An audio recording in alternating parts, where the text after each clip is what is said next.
Hello everyone, I'm Oladesh and I'll review here the Shell Part 3 Paradiso for PC. So this is the final part of the Shell. I did some gameplay of the first part and second one, so of course I'll play the third one, that is the final one. So it came out today. The game is published by, of course, Shirafun and developed by Innocent Grey, and of course, like any other game of Shirafun, if you want to get the full content, you need to get the patch from their website, or you can go to their Twitter and then that link that is like patch me up, probably they will have the patch in there too. And also you get the patch, you apply on the game on Steam, and you get the full content that the game can offer. So let us start. Of course, don't forget, this is a visual novel, of course. A lot of text.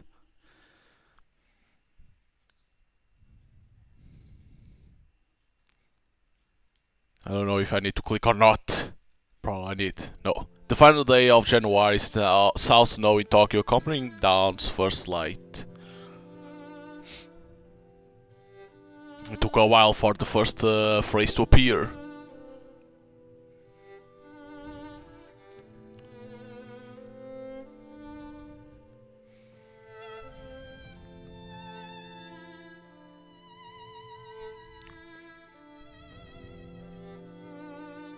Like, we play with, like, the detective, right? If I'm not mistaken, then it's like you have a sister that went to school with this one. Because this is like the school uniform. Of course, I forgot because there's stuff that I don't remember because it passed some time between the first to the second and second to the third. You know, it's just as I suspect, I really don't feel sad or anything. But didn't our character meet her too? I don't remember. Chizuru Kuchiki, clad in a black kimono, broke the silence with that solemn admission.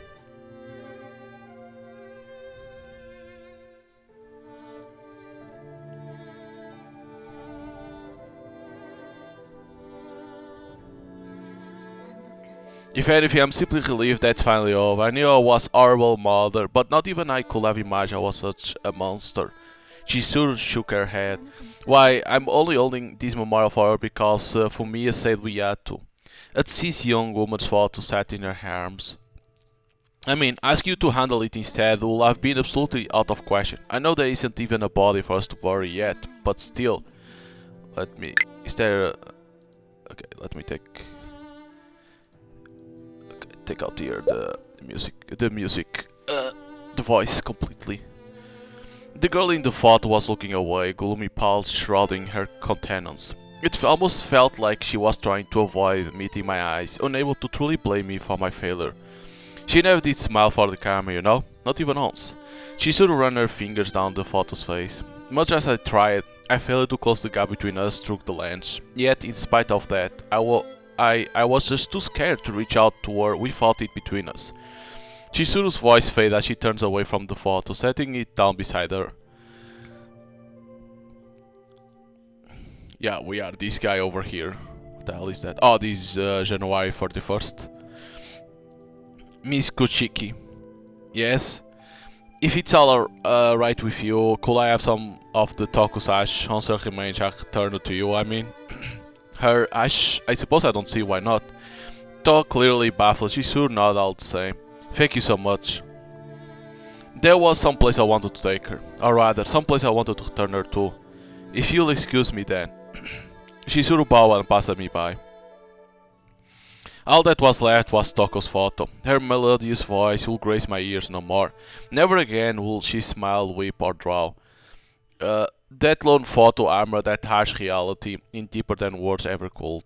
I'll be prepared for this outcome long ago. Or at least I thought I had. The two of us had only known each other for a little more than a month.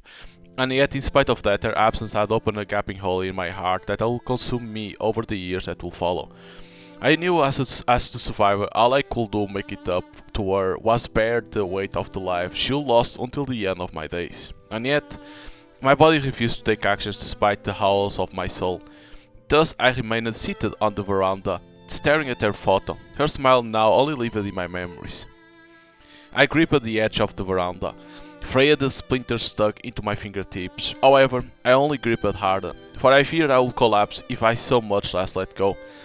Toko's loss had reduced me to nothing but a hollow shell. Her place in my heart had been erased, leaving nothing but a gaping abyss behind. Can I ever feel that void? Should I even dare to dream of feeling it? I crouched before Toko and clasped my hands together. Toko. I spoke no more than that. What could I even say to her? Any further words would have just been an excuse. What gall could I possibly have to beg for forgiveness after I had failed her? My knees fell to the snowy ground. Toko. I remember her from the second one. I think of the first one too, but I remember more on the second one. I gripped the rim of her photo. I had resigned myself to her death 2 years ago. And yet the obsession known as Toko Kuchiki still refused to release me from its clutch.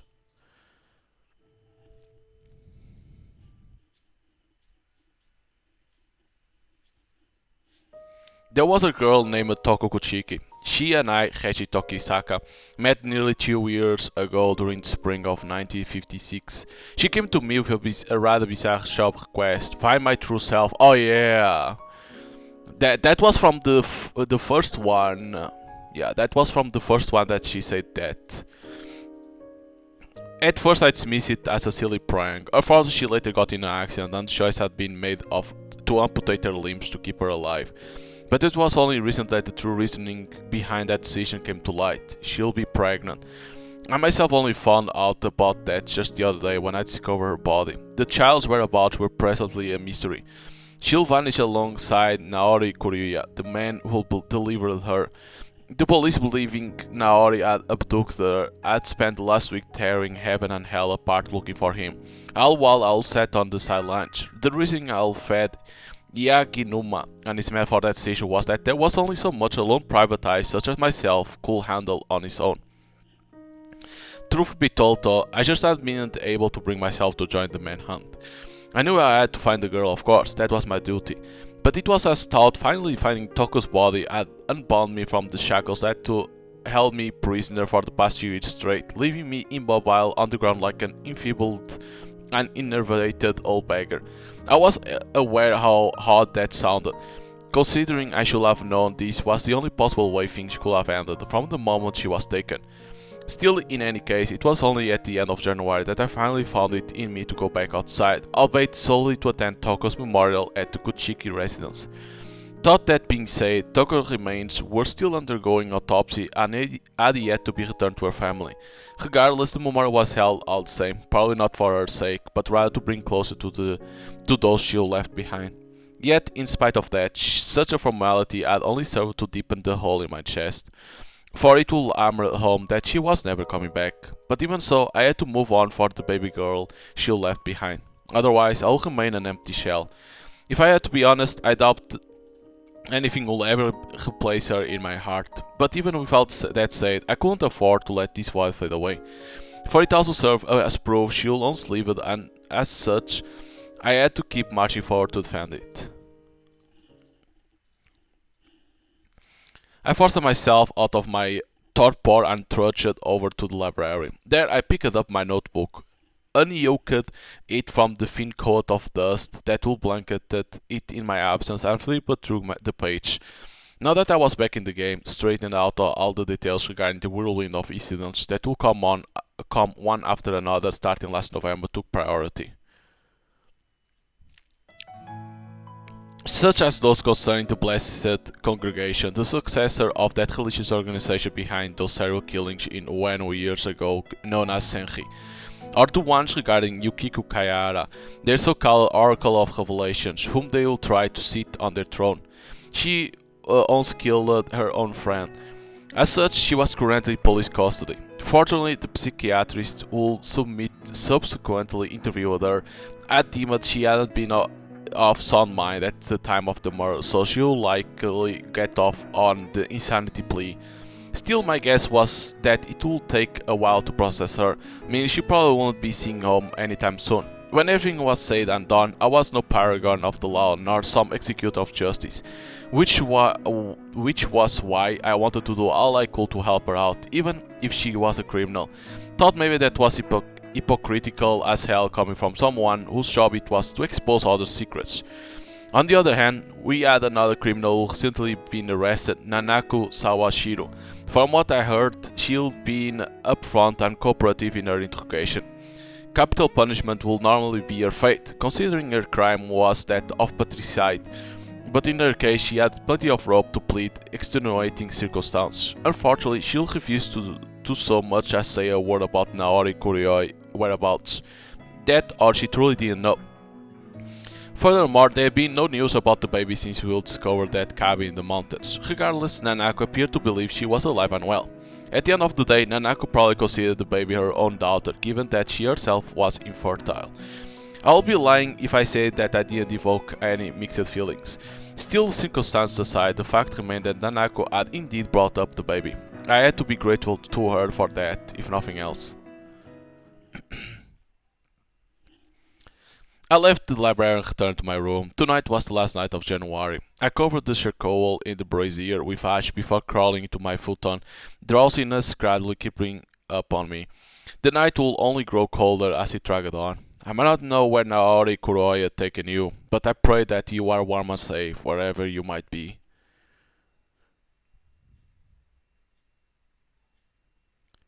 Capitolo Zero, Sfera del Fuoco. Basically chapter 0, is it? Should be like that, right?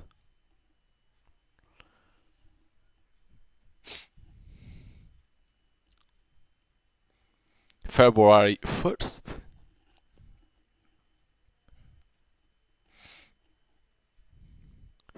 The first day of February was a Saturday. Thus, it was in her school uniform that Yukari approached me as I was sipping coffee in the living room.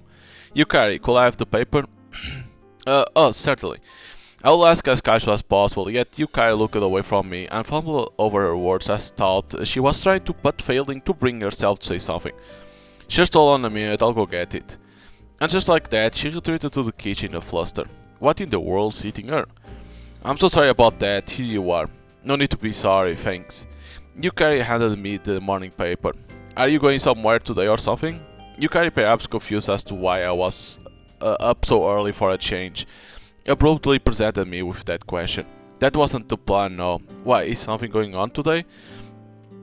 Well, no, it's just you've been getting up rather late this past week, so I thought maybe, well, yeah, guess you got the point. I scanned the front page. Today's top story was about the Americans launching their own satellite in the wake of the Soviets. I had no idea what those expensive toys of theirs were for, but it seemed the wheel of progress was still turning. I'll best be going now. Yukari donned her coat and grabbed her bag. Okay, watch yourself out there. I will. See you later. Yukari left the living room, rendering the house silent once more. She's walking on eggshells around me, isn't she?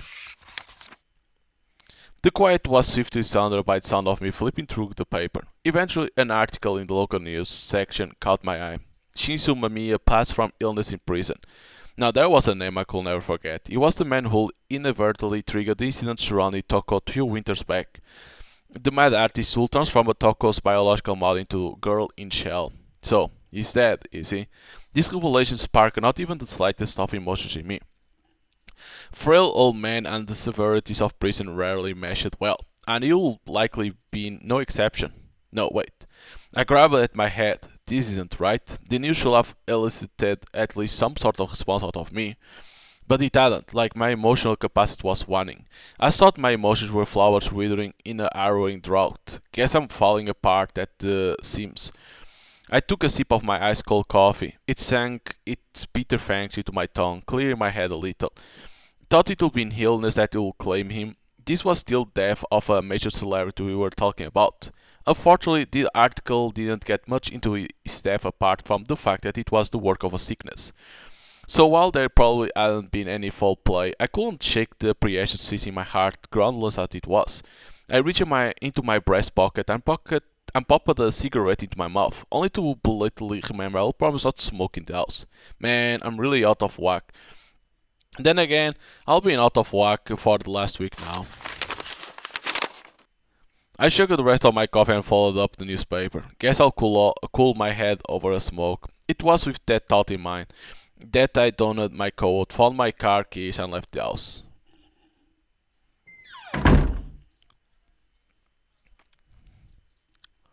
I drove around with an unlit cig perched between my lips, all the while pondering the significance of Shinsu Mamiya's passing. The case he'd been linked to were all but closer now. While he may have triggered them, he hadn't actually been responsible for any of the crimes I investigated. Thought that didn't change the fact they never would have happened, if not for him, of course. Still, that wasn't to say I was of any mind to speak ill of the dead. It wouldn't bring those lost lives back, that much was certain. No, what was done was done. End of story. I found myself standing before the MPD in Sakura Damon after coming to my sense. Of all the places to randomly end up, no, it can't be coincidence. My brain must have guided me here for a reason. Not that I had any idea what that was, of course. I hadn't been inside ever since the case was brought to a tentative close. Partially because I literally had no business here. A business there, I mean. But mainly that I just hadn't felt like working.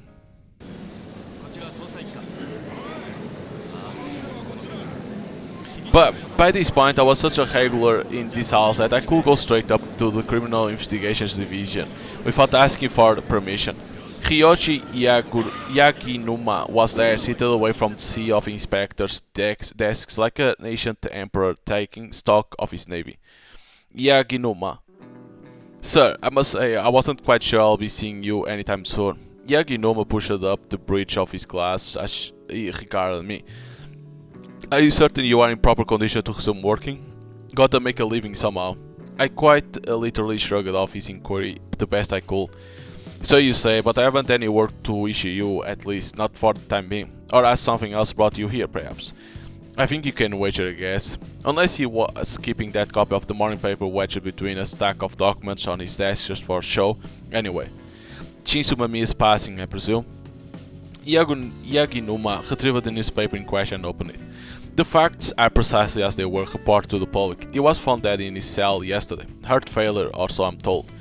Perhaps the tidings of his son's death were more than he could bear. It sounded like Yaginuma was equally indifferent to the news. Then again, this was probably just another case to him, so maybe that only stood to reason. That being said, there is a vexing state of affairs his passing has given rise to, albeit one that is of no concern to the police. Oh?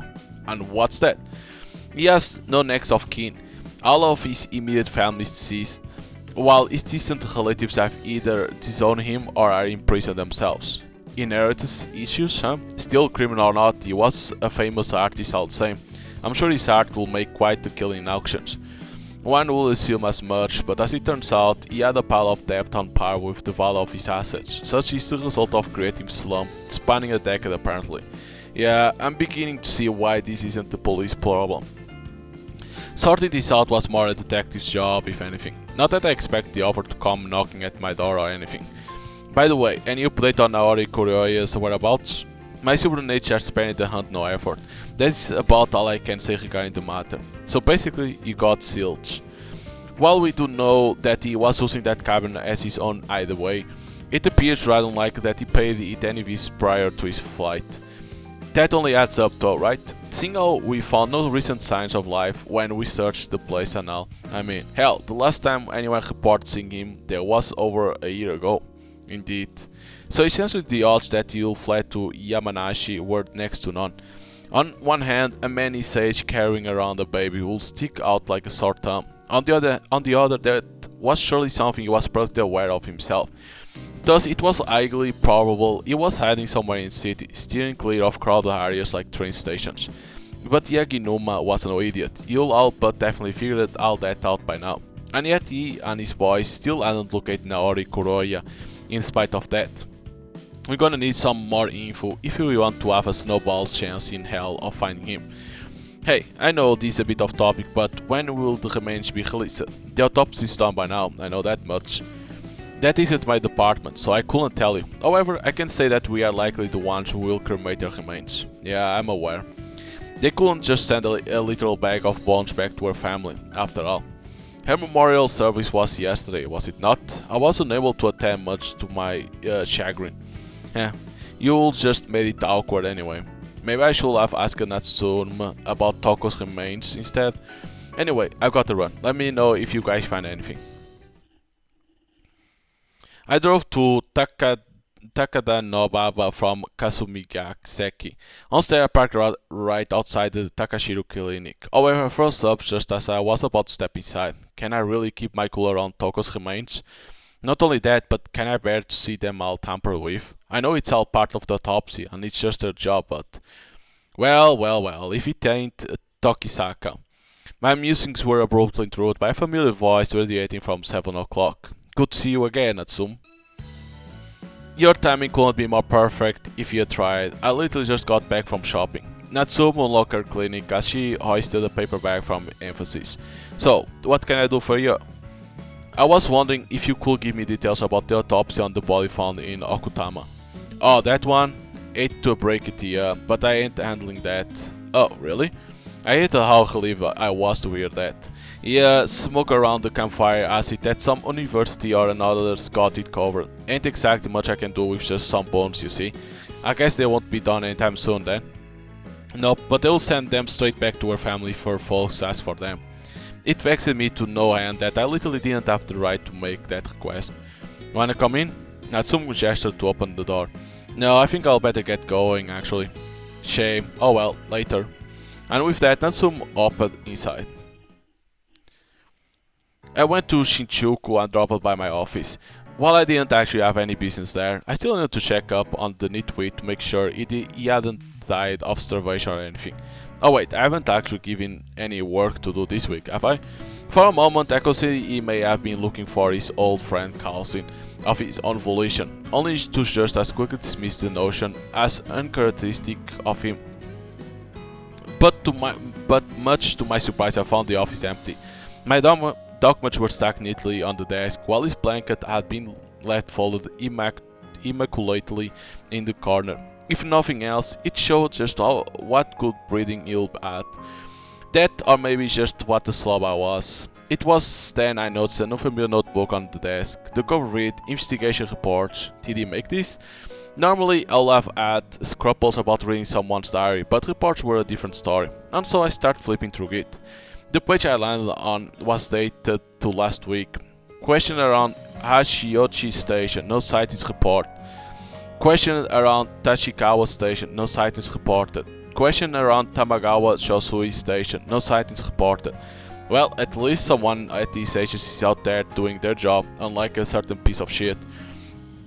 But as hard as Masaki was trying, I doubt that Naori Kuroya will be reckless enough to venture to some of the busiest stations in Tokyo. Huh? Is that you, Mr. Tokisaka?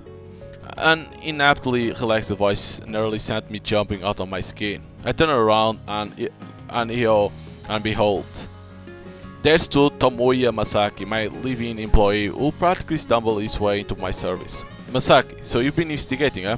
Yes, I wanted to help however I could, so hey, please don't look at it without my permission.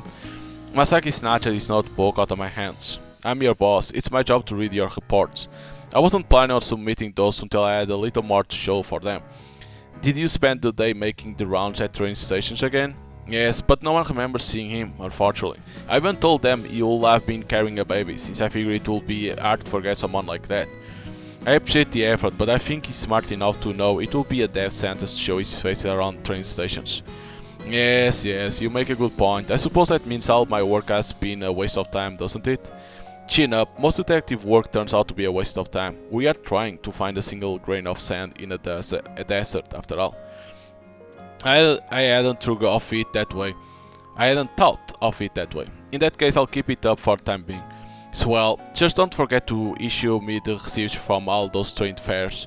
Funny, you usually tell me to cover my own expense. Are you sure you are feeling alright? Ah, shut up. Why don't you? I couldn't even be bothered to entertain that with a proper retort. Anyway, you're obviously in charge of his case now. I knew I should have been helping too, but I just couldn't whip myself into action no matter how hard I tried. What about you? I'm looking to something else. That wasn't technically a lie. Even thought I did just pull that response right out of my behind.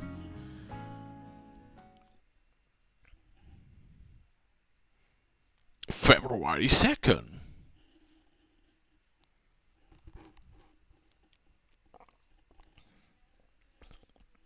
I stopped by Moon World in Kichichoshi the next day. So the bara again. Oh, why hello there. Kyoko was there to greet me like always. Hey, can I get a cup of joe? Of course, call me right up. Kyoko turned her back to me, and in the meantime I took a seat at the counter. Kyoko was still moving around as stiffly as a wind-up doll with rusted joints. It seemed she'll yet to fully recover from that attack last month, even though the hospital sent her home with a clean bill of health. Say, Kyoko. Yes, Kyoko turned around, cradling a coffee pot in her arms. Nothing. Please just make it on the strong side today, if possible. I couldn't think of anything to say to her, so I instead blurted out the first excuse that came to mind. Oh, still a little sleepy there? Sure, something like that. Kyoko served me a cup of coffee shortly thereafter. Here you are. Thanks. I took a sip. It had more a kick to it than usual, just like I will ask it. Heat and bitterness rippled across my tongue. If there was anything for me to be grateful for, it was Kyoko treating me the same as ever. Just then I noticed a new vase of flowers perched at the edge of the counter. What's the deal with those? Uozumi sent them to commemorate my discharge from the hospital. He even went out of his way to call a local flower shop to deliver them to me. Guy knows where his heart lies, that's for sure. In hindsight, I probably should have gotten her something too. So tell me, what's on your agenda for today? Kyoko eyed me as she polished a silver spoon. I'm waiting on someone, she'll be here any minute. I snuck a glance at the enters, however there were no signs of her. Not that I was in a rush or anything, though. Hell, this meeting wasn't even for work, more pleasure than business if anything. Oh, then I'll make some coffee and tea cakes for them ahead of time. Thanks. I picked up my coffee and scooted over to a table at the edge of the cafe. Today's paper was resting right there. Since my companion had yet to show, I decided to skim through it to kill time. From what I could see, there weren't any follow-up articles about Shinzo Mamiya's death. But if what Yaginuma had told me was true, that was probably just because there wasn't anything else noteworthy to report about the matter. Eventually, I settled my attention on an article detailing the successful launch of that satellite. When suddenly the chime of a customer filling in caught my attention. Sorry to call you out here. Before me was Tochi Aoki, the one-armed silver-haired woman who'd once been a leading officer for a criminal organization. Despite their checkered past, though, she'll put all that behind her and was now living life as a journalist. Nah, it's fine. I'm letting police take care of the case anyhow. I see. Toshi didn't pry further. Gotta say, wasn't expecting you to have it all together as well as you do. That's a load off my mind. Yeah, well, I just figured everything dreams got a hand someday. I took another sip of my lukewarm coffee. Anyway, you wanted to ask about Shinzo Mamiya, right? I steered us to the topic at hand before any awkwardness had time to settle in. Yeah, I heard you were close to the heart of the case, so I thought you were as good a source to go to as any. Toshi popped a cigarette into her mouth. Is this for an article, by the way? Nah, just got an itchy curiosity, so. Oh, hey, mind if I smoke? Toshi asked right after pulling out her lighter. No, knock yourself out. I slid the ashtray toward her. Thanks. Toshi lit her cigarette and puffed a cloud of smoke at the ceiling. Shinzo Mamiya was a man who fell off the beaten track at some point. I don't know exactly why, but in any case, it caused a lot of grief for people, literally. You are referring to Girl in Shell, aren't you? Where did he turn his own assistant into statue? My mind flashed back to that basement in Mamiya estate. He was a man who probably didn't believe anything was off limits if it furthered the pursuit of art. That was before the war, though. He never released another work after it ended, and he finished Girl in Shell. I stopped for a moment when I saw Kyoko approaching with coffee and sponge cake. Here you are. Thanks. Toshi accepted the coffee and took a sip of it. Guess it's no surprise his own son turned out to be just as much of a lunatic then, huh? Chinchi's case had a story behind it, though. According to Alonso, I was sure Kyoko was safely out of earshot. It all began with Miyuki Mamiya, Chinsu's wife. No, Chinchi's mother. She abused him, eventually paying for it with her life at his hands. Thought a whole bunch of other people lost their lives as a result. Speaking of which, the Girl in Shell statue is still missing, right? Yeah, Hokushiki stole it after it was recovered from Chinsu's estate. He hasn't so much as hinted to its location since his arrest. But it needed to be found to give Misa Nakahara a proper burial, if nothing else. Doesn't help that there's a million and one place in the city you could have hiding it. Place the police wouldn't even know about. Sounds pretty convincing coming from you. Cause it's the truth. You can take Toji Aoki out of the hand of death, but you can't take the hand of death out of Toji Aoki. Toji took a bite of sponge cake. Whoa, this is good. As well it should be. Kyoko literally made it just now for you. I glanced over at the woman in question behind the counter. In any case, there's not much you can do besides dig up a witness the old-fashioned way. Don't I know that? There was just too much out there to find. Normally tracking down stuff like that was where the detective shone, but well, I'm not really good with those sorts of jobs though. That's what happens when you only take homicide cases. Why not bring this to a detective who excels in finding lost objects then? Toji raised an eyebrow and smirked. Nah, Betty is too busy raising his own kid. There was only one detective I could imagine she was referring to. Thought this was the first I heard about him being some modern day Anthony of Padua. Man, kids, huh? Thought I'll been the one who brought it up in the first place. I still made me lock up all the same. My mind turned to the baby Naori Kuroya had whisked away. I had to find her, no matter the cost. The only ones who know about that kid of yours are those of us who were at the cabin that day, right? Toji eyed the counter for a moment. Yeah, it's my problem and mine alone after all. Just don't push yourself. I haven't pushed at anything. Hell, I hadn't even lifted a finger. If you say so. Anyway, it's Masaki I'm actually worried about. Toji lit another smoke. Him? What for? I don't see any cause for concern. Maybe not from a work standpoint, but his mental state's another story. Oh, so that's what you were getting at.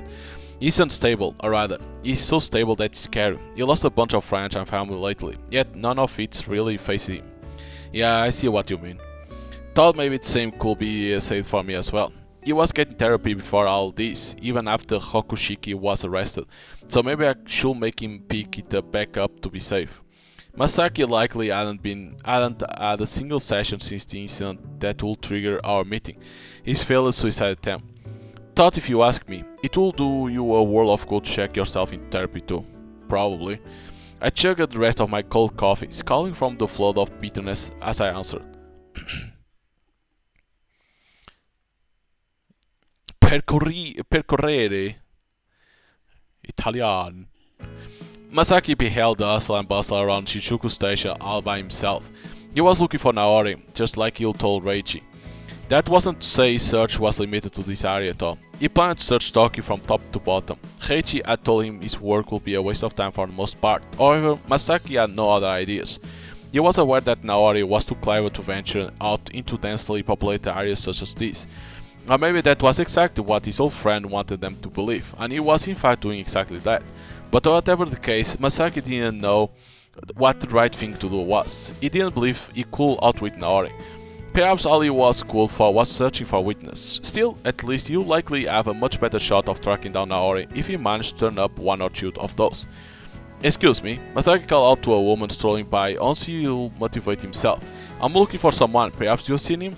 Masaki went on to describe Naori and asked the passerby if she'd seen anyone like that in the last 10 days or so. Unfortunately, the inquiry bore no fruit. The fact Masaki had no thoughts of Naori didn't help either.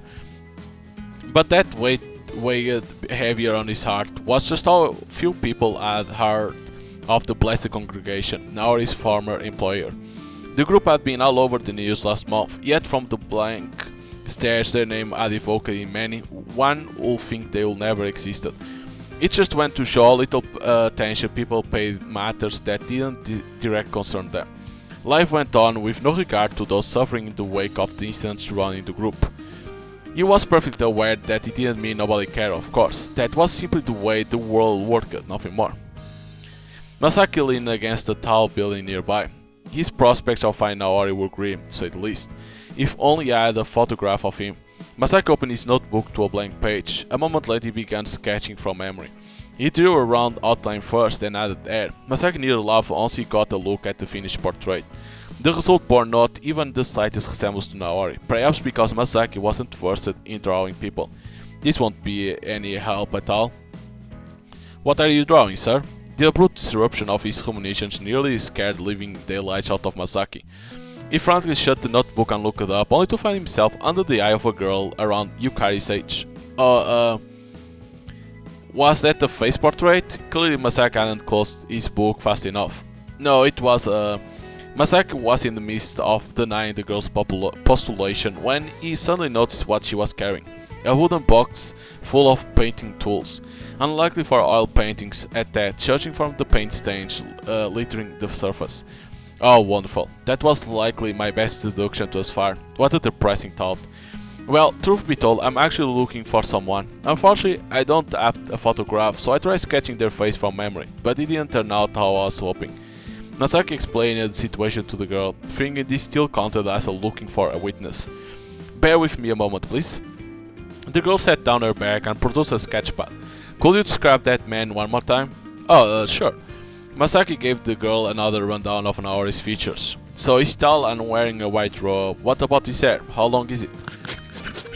So she's drawing what he's saying. The girl started drawing a face on her sketchpad. Oh my god, it's Masaki! No way.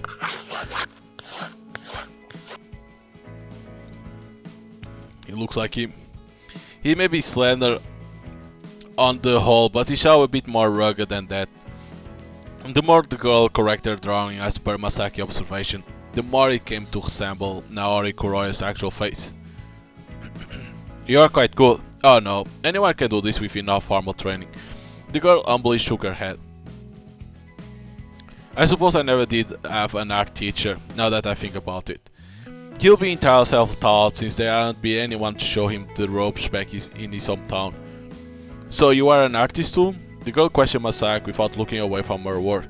Not exactly. I used to dabble back in the day, but now I can't remember the last time I actually drew anything. Hence his sorry excuse for a face portrait. Say, what do you think of this? The girl put down her pens and showed Masaki her sketchpad. If he hadn't known any better, he would have thought she'll draw Naori straight from life. Does that look good? More than good. It's a dead ringer for him. Phew, I'm glad it turned out so well. The girl breathed what sounded like a tiny sigh of relief. You know, I think I might have seen him. Her eyes widened slightly as she studied her sketch. What? Where? I can't believe it. An honest-to-God witness. By the shrine near Kashira Park, around New Year's, I believe. Oh, so that's what you meant. Masaki's face fell. That was a while before Naori had gone on the lam. Were you hoping for something more recent? Honestly, yes. Sometime within the last 10 days, if at all possible. But her portrait will make the challenging hunt easier at the very least. Might I have this sketch? Certainly, it's all yours. Masaki filed it away in his notebook once he had her approval. So what's the story behind this man anyway? The girl's eye lit up with curiosity, a rather reasonable reaction given the state of affairs. He's an old friend of mine who recently disappeared, so I would like nothing more than to find him again. Masaki kept the explanation as vague as possible. Thank you for all your help, Miss... It's Chi Kubota. Chi scrutinized Masaki's face a moment later. I don't happen to have something on my face, do I? Oh, right. Where are my manners? My name is Masaki, Tomo. Masaki hastily began introducing himself. You know, you seem like a detective or something. Only for his voice to die in his throat when she made that observation. Hold on. What am I so nervous about? After all, there shouldn't be any harm in telling her I'm really a detective, should there? I'm just kidding. Farewell. Hope you find your friend. She waved before vanishing into the crowds of Shinjuku. So at least now he has like a... It's not a photo, but a sketch of the dude. It was a chilly Sunday evening in Senpukuchi. Yukari had finished cleaning the house and was about to get started on dinner. When all of a sudden the doorbell rang. Huh? That's curious. I wasn't expecting company, and H is out, so I doubt it has anything to do with him. Someone to collect our newspaper fee, possibly? No, hold on. That was yesterday. Perhaps a delivery then? Well, only one way to find out. Hello, who is...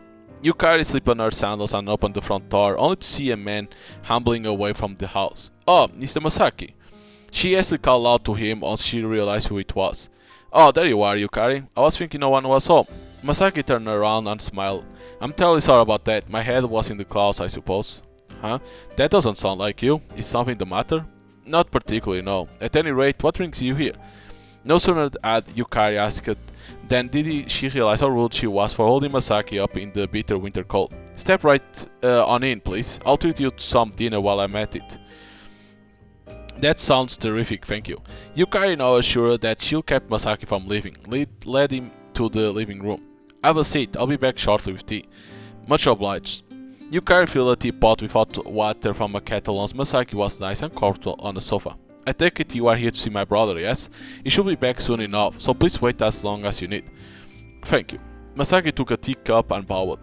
Oh, that reminds me, take a look at this. They were handing these flyers out at the station today.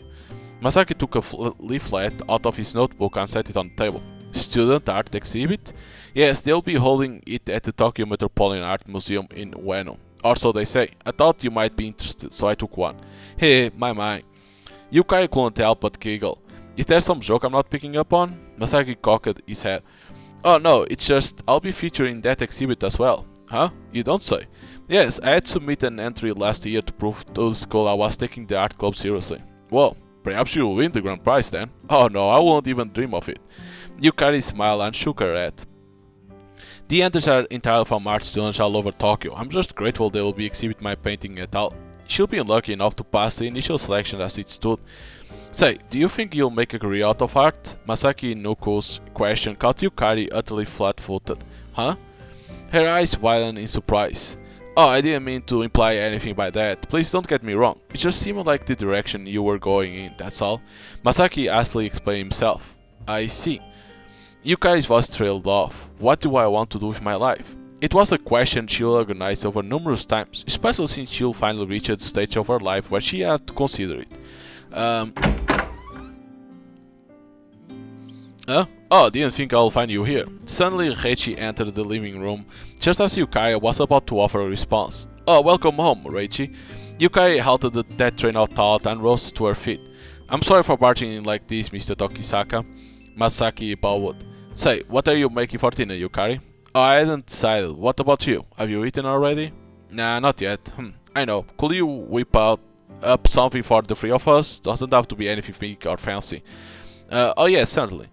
I can't believe it. Reichi is actually including Mr. Masaki for once. Normally her brother will just snidely remark that she didn't need to make anything for his assistant.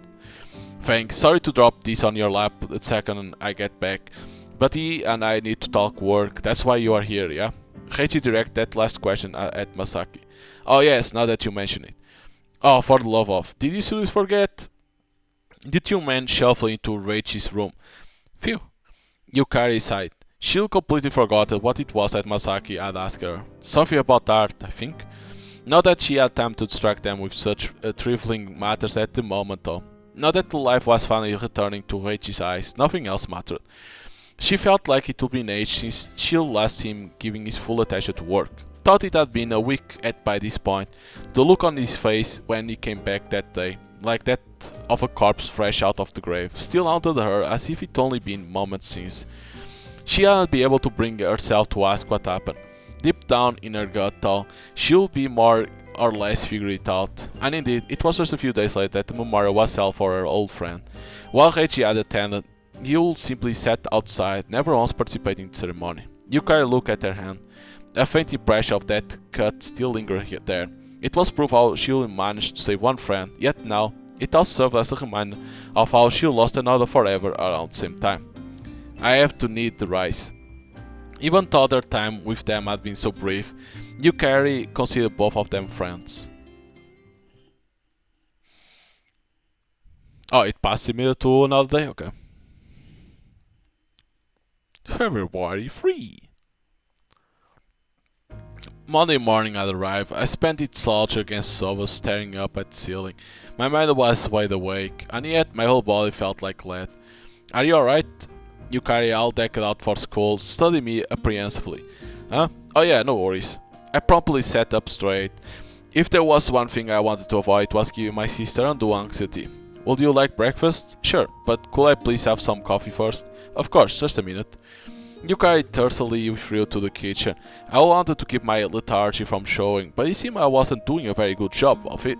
Guess this means I'll have to stay on my toes when others are around, if nothing else. Here's your coffee. Yukari returned just as I got up and stretched. Thanks. It was then that I noticed she'd thrown in a small slice of sponge cake in addition to the coffee. I figured something sweet will help you clear your head. Yukari explained how she caught me staring daggers into the piece of cake. Good thinking. I sincerely accept their generosity rather than put on the old "oh, I'm too manly for sponge cake" act. Once I sat back down, I drank the coffee and ate the cake. Be right back, I'm going to make some toast. Yukari returned to the kitchen once more. I appreciate that she wasn't giving me any special treatment in the wake of my recent funk. If I had to guess, she was probably trying to get me back to my normal routine as subtly as possible, in which case I had shown her it was working. After taking a deep breath, I grabbed the newspaper sitting next to the sofa. Nothing particular caught my eye, so there's no follow-up on Shizu Mamiya's death, is there?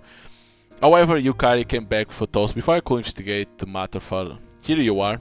I noticed she already taken the liberty of spreading margarine on it. I have to be going now. Please be sure to clean up when you are done. Yukari threw a coat over her uniform and grabbed her bag. Got it. Stay safe. I watched as Yukari left. Okay. Guess I should finish up breakfast and get going. There was something I had to take care of, much as I still wasn't in the mood. A short walk from Nakano Station brought me to Kuchiki Hospital. By this point, the place had turned into one of my regular rounds, though not by choice.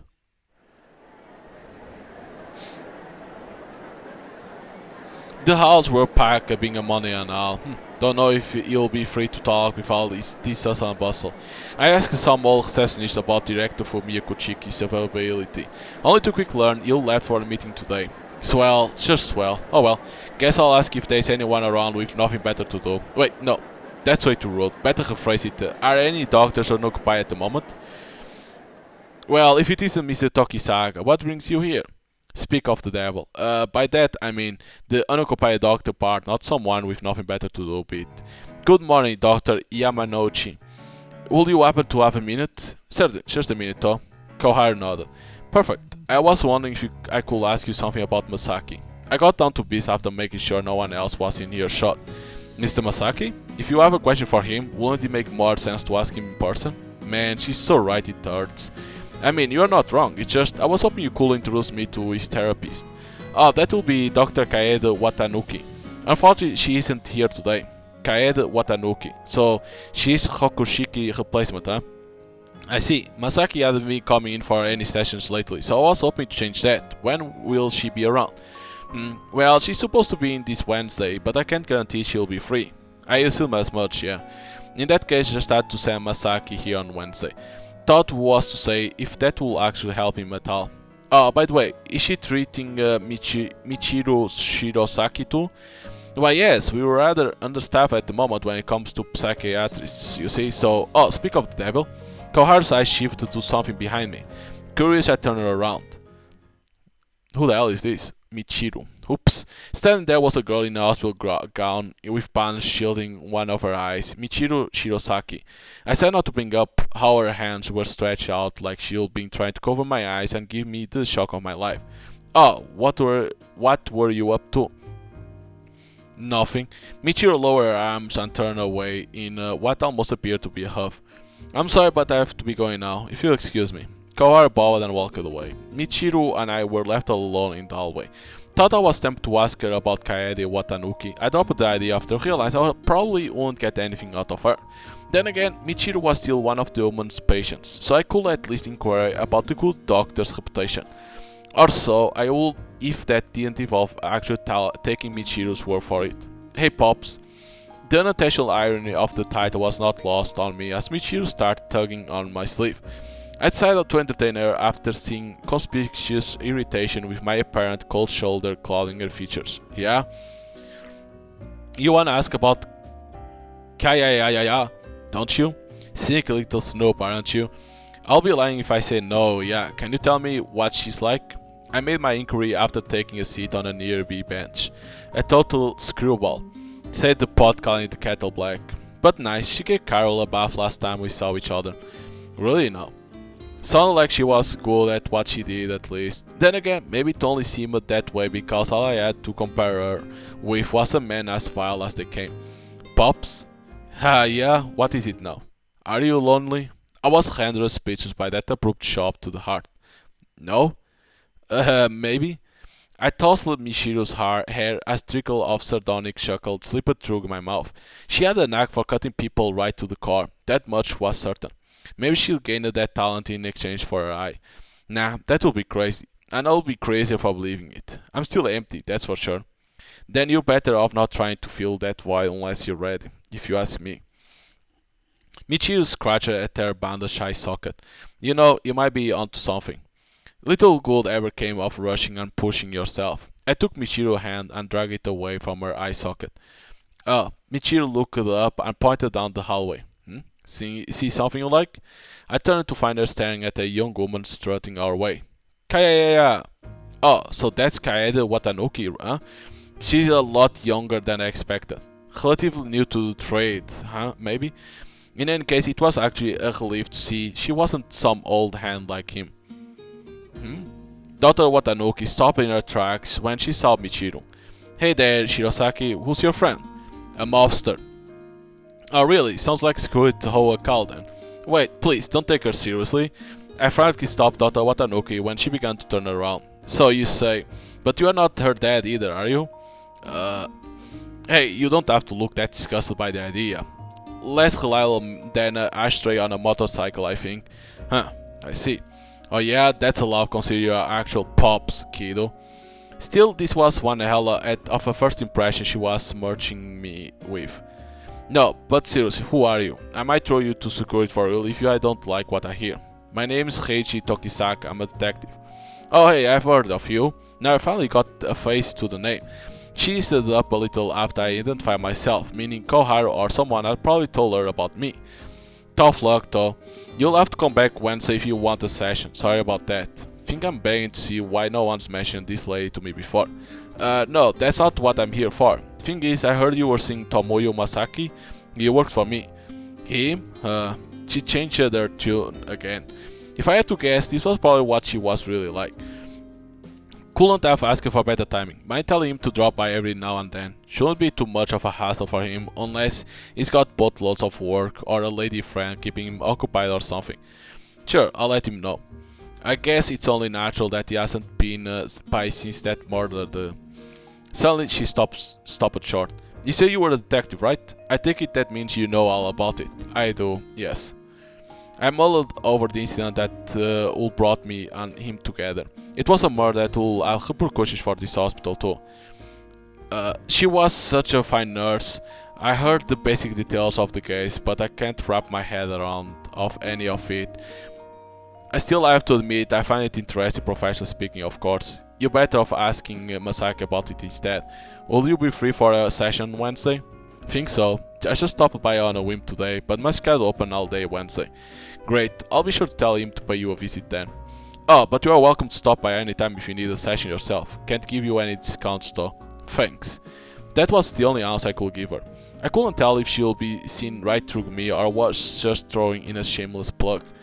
You're welcome. Anyway, I got to run. Oh, and see you next time, Shirosaki. Okay, bye. And with that, Dr. Watanuki left us be. Pops and Kiayaya sitting in a tree. No, just no. Jeez, what in the world gave her that idea? February 4th.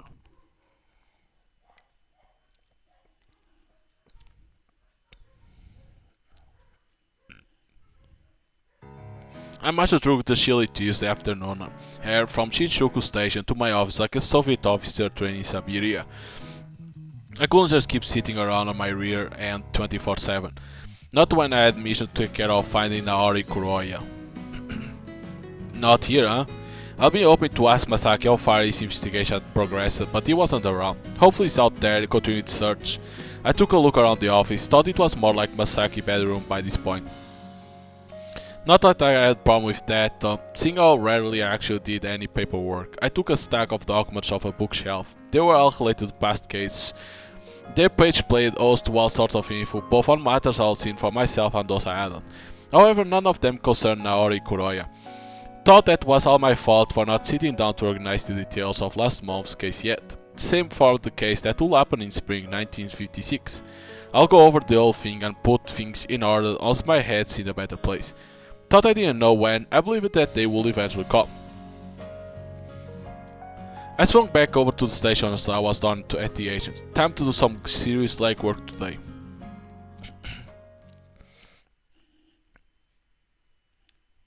Poder correr migliora che si alza livelli. Masaki was off visiting the Tokyo Metropolitan Art Museum in Ueno. It would be an age since he last patronized the place. He used to drop by all the time to study artwork back when he'd been working at the gallery. While this museum hadn't held a particularly special place in his heart back in those days, the news of Shincho Mamiya passing had sparked a fancy to come back and pay it another visit. Masaki was aware that Reiji was linked to the late artist in some way, thought the particulars were a mystery to him. He didn't help that it also seemed to Taochi a subject to bring up.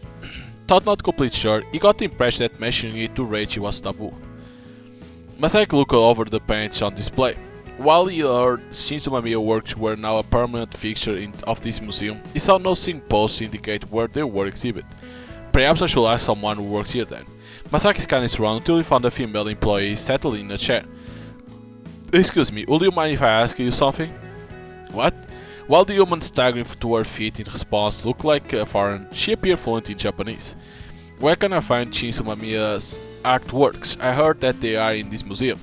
Only one of Shinzo Mamiya's works is on exhibit at present. The rest are currently stored at his art studio. The woman explained loquaciously without missing a beat. Masaki noticed a name tag on her chest reading Stella. I see, and where can I find this piece of his? Right this way. The woman pointed to the end of the hall.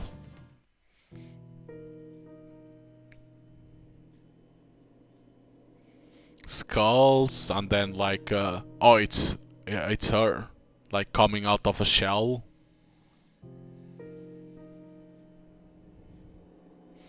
To the home of a towering painting that nearly reached the ceiling. It was a piece titled Girl in Shell, a famous work so intense it frequently overwhelmed those who feasted their eyes on it.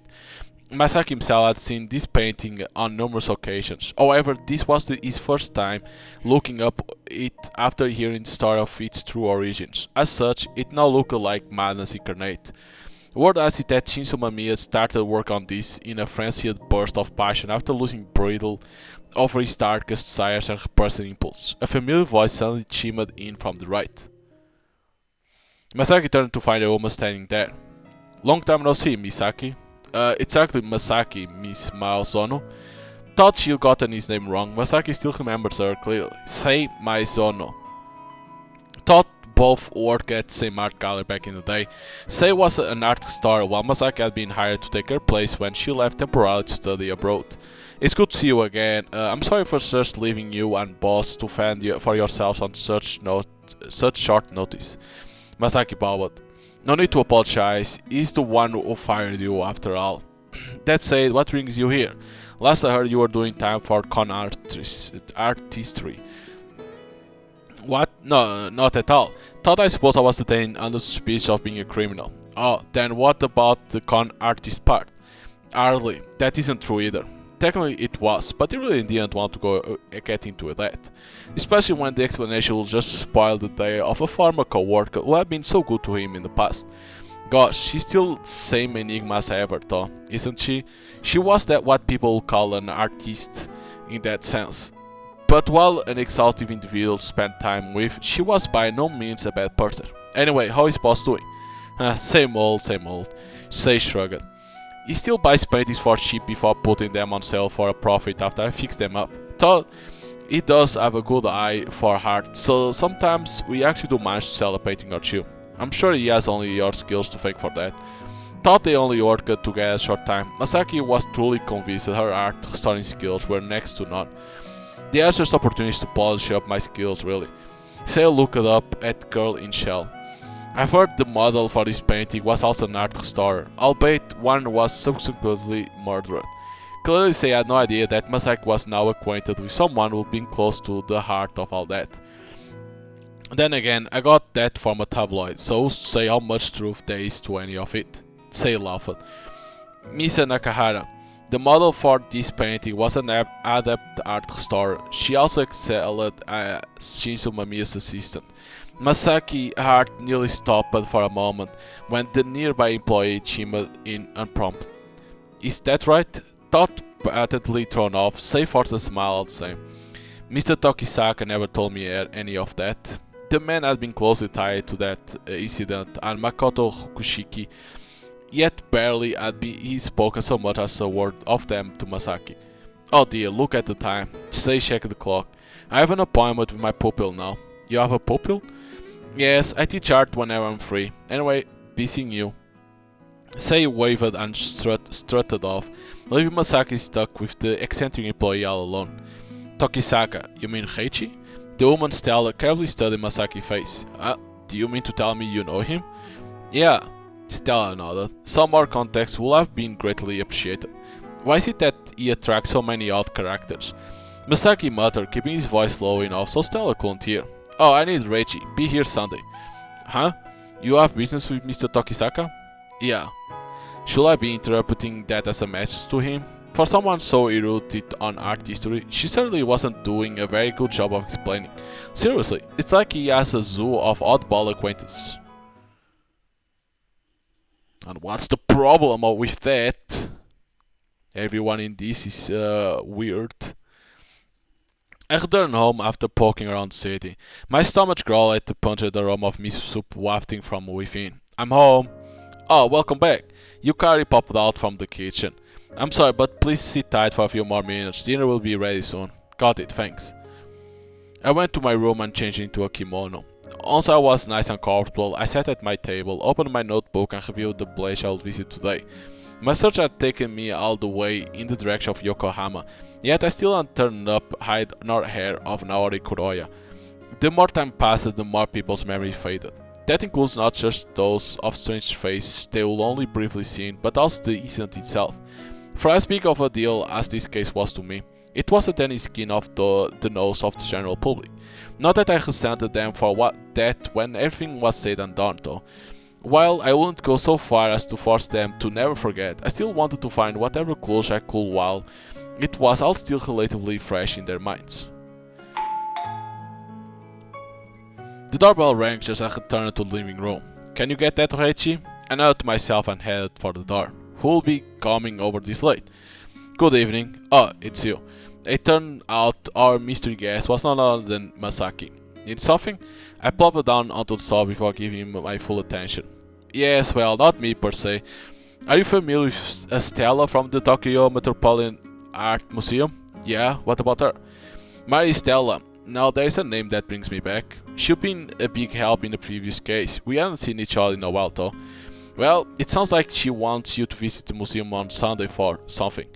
She didn't elaborate? No, not particularly. Masaki shook his head. This could have something to do with Shinzo Mamiya's death, given the timing. That museum did exhibit lots of his art once upon a time after all. Sunday, huh? Might as well. Oh, that reminds me, I need to talk to you about something. You haven't gone to the hospital for a while, or rather, since you joined this agency, have you? Huh? What are you talking about? Of course I have. Masaki raised his left hand. I was still bandaged. No, not that. I meant you haven't had any sessions with Dr. Watanuki, I think it was. Oh. Masaki's eyes shifted away. I get that you are not feeling it, but go anyway. Got it? You need this after all you've been through. I suppose you have a point. Masaki nodded, visibly deflating. Dr. Watanuki will be in tomorrow, so go pay her a visit. Alright. Masaki nodded. Boy, don't I sound like the world's greatest hypocrite right now? Are the two of you finished? Yukari stepped out of the kitchen just then. Oh yeah, is dinner ready? Yes, almost. I take it will like some too, Mr. Masaki. Oh yes, thank you. That will be wonderful. Masaki bowed. Splendid. Then I'll have it out shortly. Just a few more minutes, alright? Yukari withdrew to the kitchen. An awkward silence washed over the living room in the wake of her departure. We both said our piece after all. But while I didn't mind waiting for dinner, the stillness was killing me. Still, it wasn't like I had anything left to say. Mr. Tokisaka. Masaki suddenly interrupted my ruminations. Yeah? Did you meet Dr. Watanuki at the hospital? Yeah, she seems like she knows her craft. Thought again, I didn't exactly have the best heavens to contrast her with. I'm not really comfortable with her personally. It always feels like she's reading my mind. Well, duh. That was her job after all. Did she say anything? What about you? Not what about you? Not really. Guess she's a proponent of a doctor-patient confidentiality. No, I meant about you, actually. Me? Why would she say anything about? Oh, I hope you don't take any offense to this, but I honestly think you should see a therapist yourself. Yeah, maybe. Normally, I would have just rebuked him. The fact I didn't must have been a testament that I will reach at the end of my rope. But while I saw where Masaki was coming from, I didn't think a shrink could do much good. Not that I could say that to his face when I was forcing him to do exactly the same, though. Would you mind giving me a hand, Mr. Masaki? Yukari reappeared and beckoned Masaki over to the kitchen. Huh? Masaki started rising from the sofa when suddenly he stopped and looked over at me. Go on, get in there. One sad and lonely man staring at another won't do either of our health any good after all. Well, if you say so.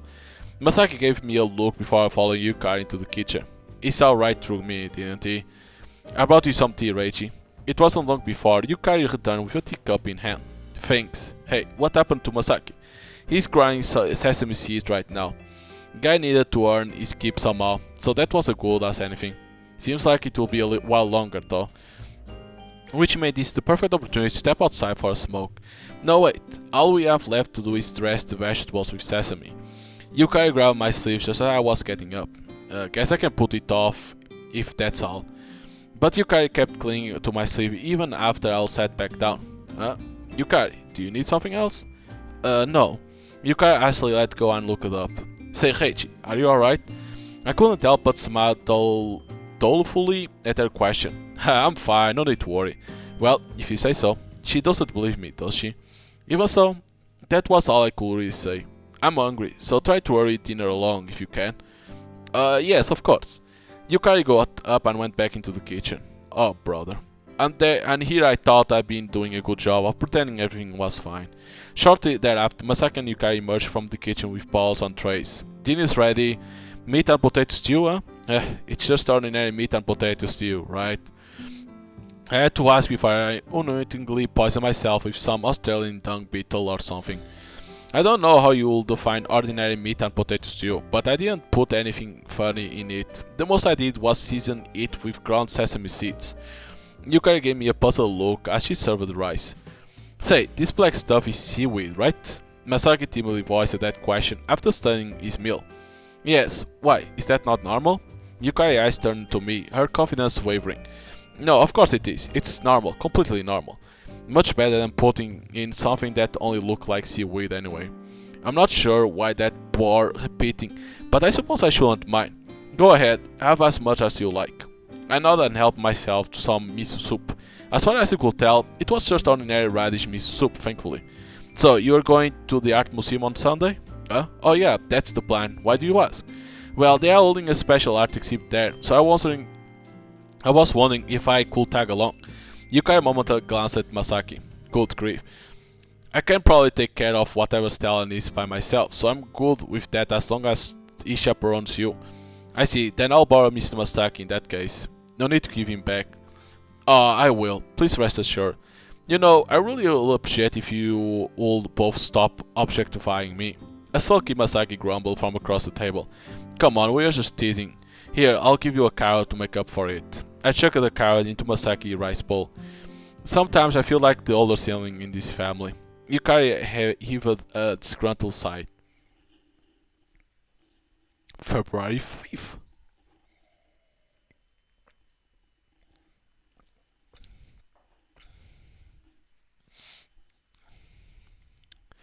Masaki awoke to sunlight streaming through the windows. He sat up from the sofa, shivering from the chill invading the agency as he did. Quickly he threw a blanket over himself, then blinked repeatedly. He could have sworn he'd just been dreaming. Off back when he lived in Itogata. Of the days where his friends were still alive and messing around with each other. Days he could never savor again. Not after he'll abandon them alongside the name Ayato Inagami. The revelation should have torn him apart, and yet he simply felt empty. Perhaps that was why Heiichi was telling him to resume therapy. Masaki staggered to his feet. I need to get some breakfast in my system. I can worry about all of that later. He went over to the kitchenette and turned on the gas stove, boiling some water. For a minute he contemplated throwing away the tea leaves she left in the teapot, but ultimately decided it would be best not to waste anything. Next, he set some bread that would grown stale in the sun on a plate before sparingly spreading margarine over it. And just like that, his glorious meal of watery tea and rock hard bread was complete. This had been his go-to breakfast for the last few weeks. After all, it was about the best he could manage with the kitchenette in this building. Otherwise, his only other option was to find a restaurant open at this early hour. Masaki's spirits lifted after he quickly finished his bread and polished off his tea. The meal had warmed him up, if nothing else. Once done, he washed the dish and cleaned the table with a heartily wrung dishcloth. The breaking daylight illuminated specks of dust springing off the futon. Masaki shook his head before retrieving a dustpan and broom from a corner of the office. Normally you'll have just ignore a little bit of dust like that, but today it was bugging him like mad, and so Masaki swept the floor and gathered all the dust.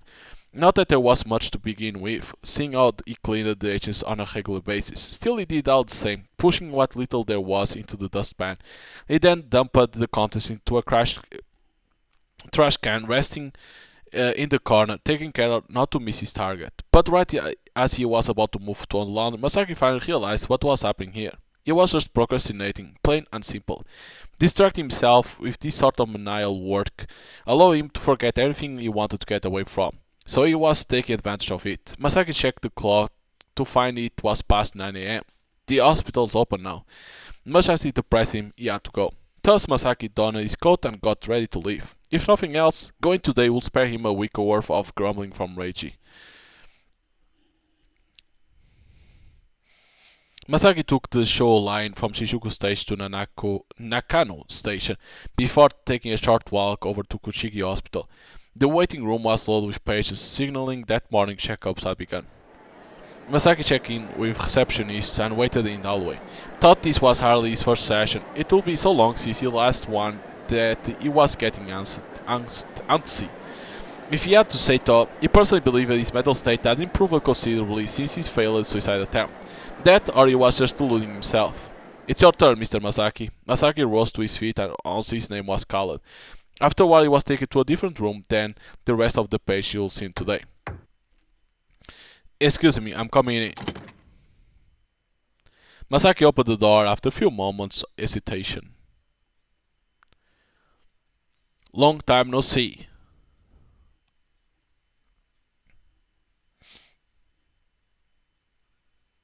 "It's the doctor."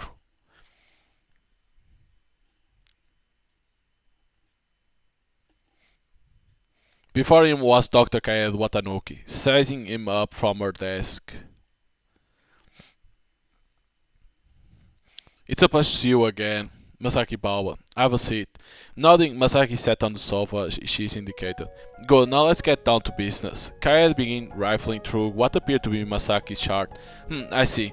You sure went through a ton while you were playing Ukir, huh? How do you know that?" "Because this is Kuchiki Hospital, Ayato Inagami." "Or what do you mean to tell me you forgot the directs related to you?" "Well, no." As per usual, Masaki found himself incapable of properly marching to the beat of her drum. He'll be having sessions with her for nearly 2 years ever since his former therapist, one Makoto Hokushiki, going under the name of Tamaki Saito, had been arrested. But at least Hokushiki had seemed far more professional, to put it delicately. It really is a shame about Nurse Kamizono. She was a good nurse and person, indeed. She was, of course, talking about Mayu Kamizono, a former nurse at the psych ward.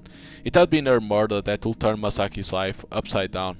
No, that happened long before her death. It was then that Masaki noticed Kaed was studying him. "Boy, it's cake to see what an enigma your mind is." I'm sorry, could you run that by me again?" "I'm saying it's difficult to get a read on how your emotions fluctuate. You rarely get fired up, if at all, right?" "Oh, that's what you were getting at." Masaki was aware of that. You'll gotten the sense that his heart had slowly begun turning to stone ever since the day you lost the love of his life and gone to war. So many of his friends had been murdered, yet none of that seemed to have upset him all that much.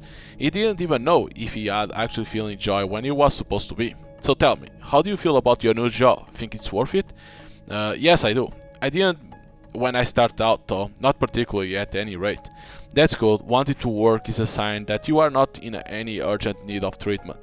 I see. Nothing will be better than a verdict that you no longer require therapy. Still, that doesn't mean you should call it quits with these sessions either. For a moment, Masaki almost seriously entertained the notion that she'll read his mind. All I was getting at just now was that you don't need any medicine, but that doesn't change how talking to you is still the best means I have of gauging your mental health. Masaki felt conversations like this will only make him more depressed. Still, he knew he had to keep it up.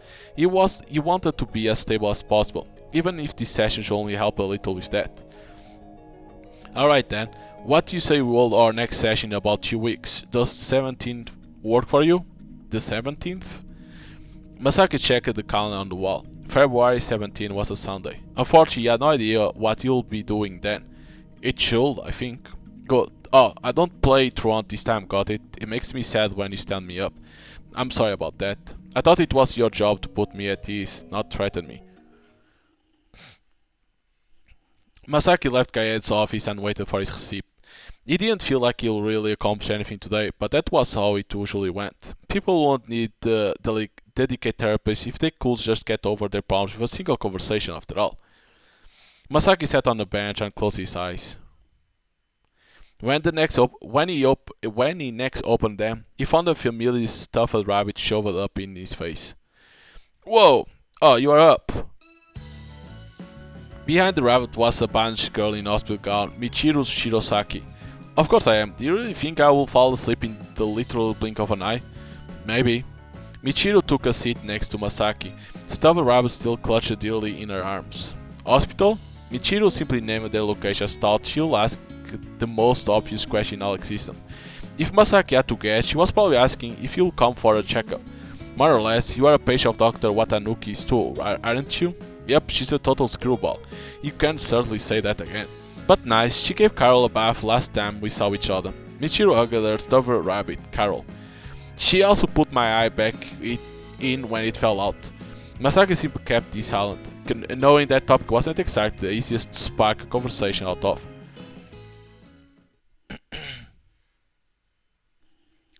Wow, that passed like that? Damn, that was fast, okay.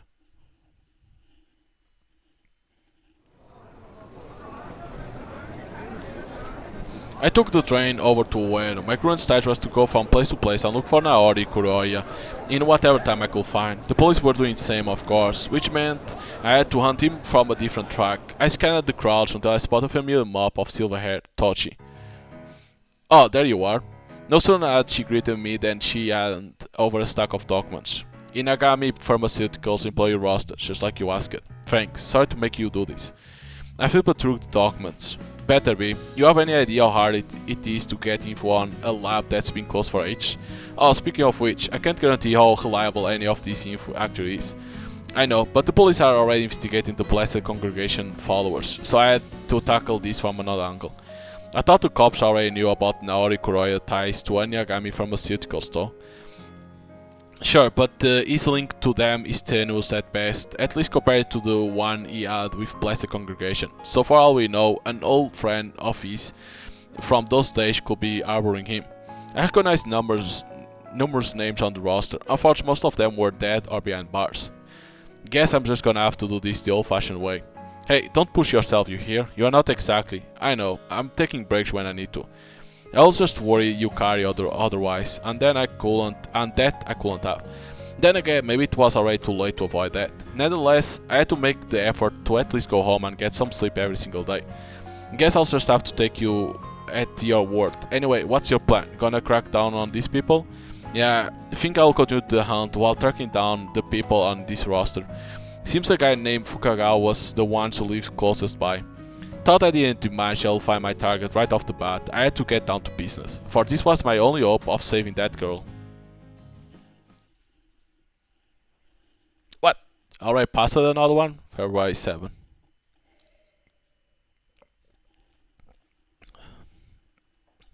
Masaki left the agency and headed for the station. He had another day looking for Naori on the agenda today.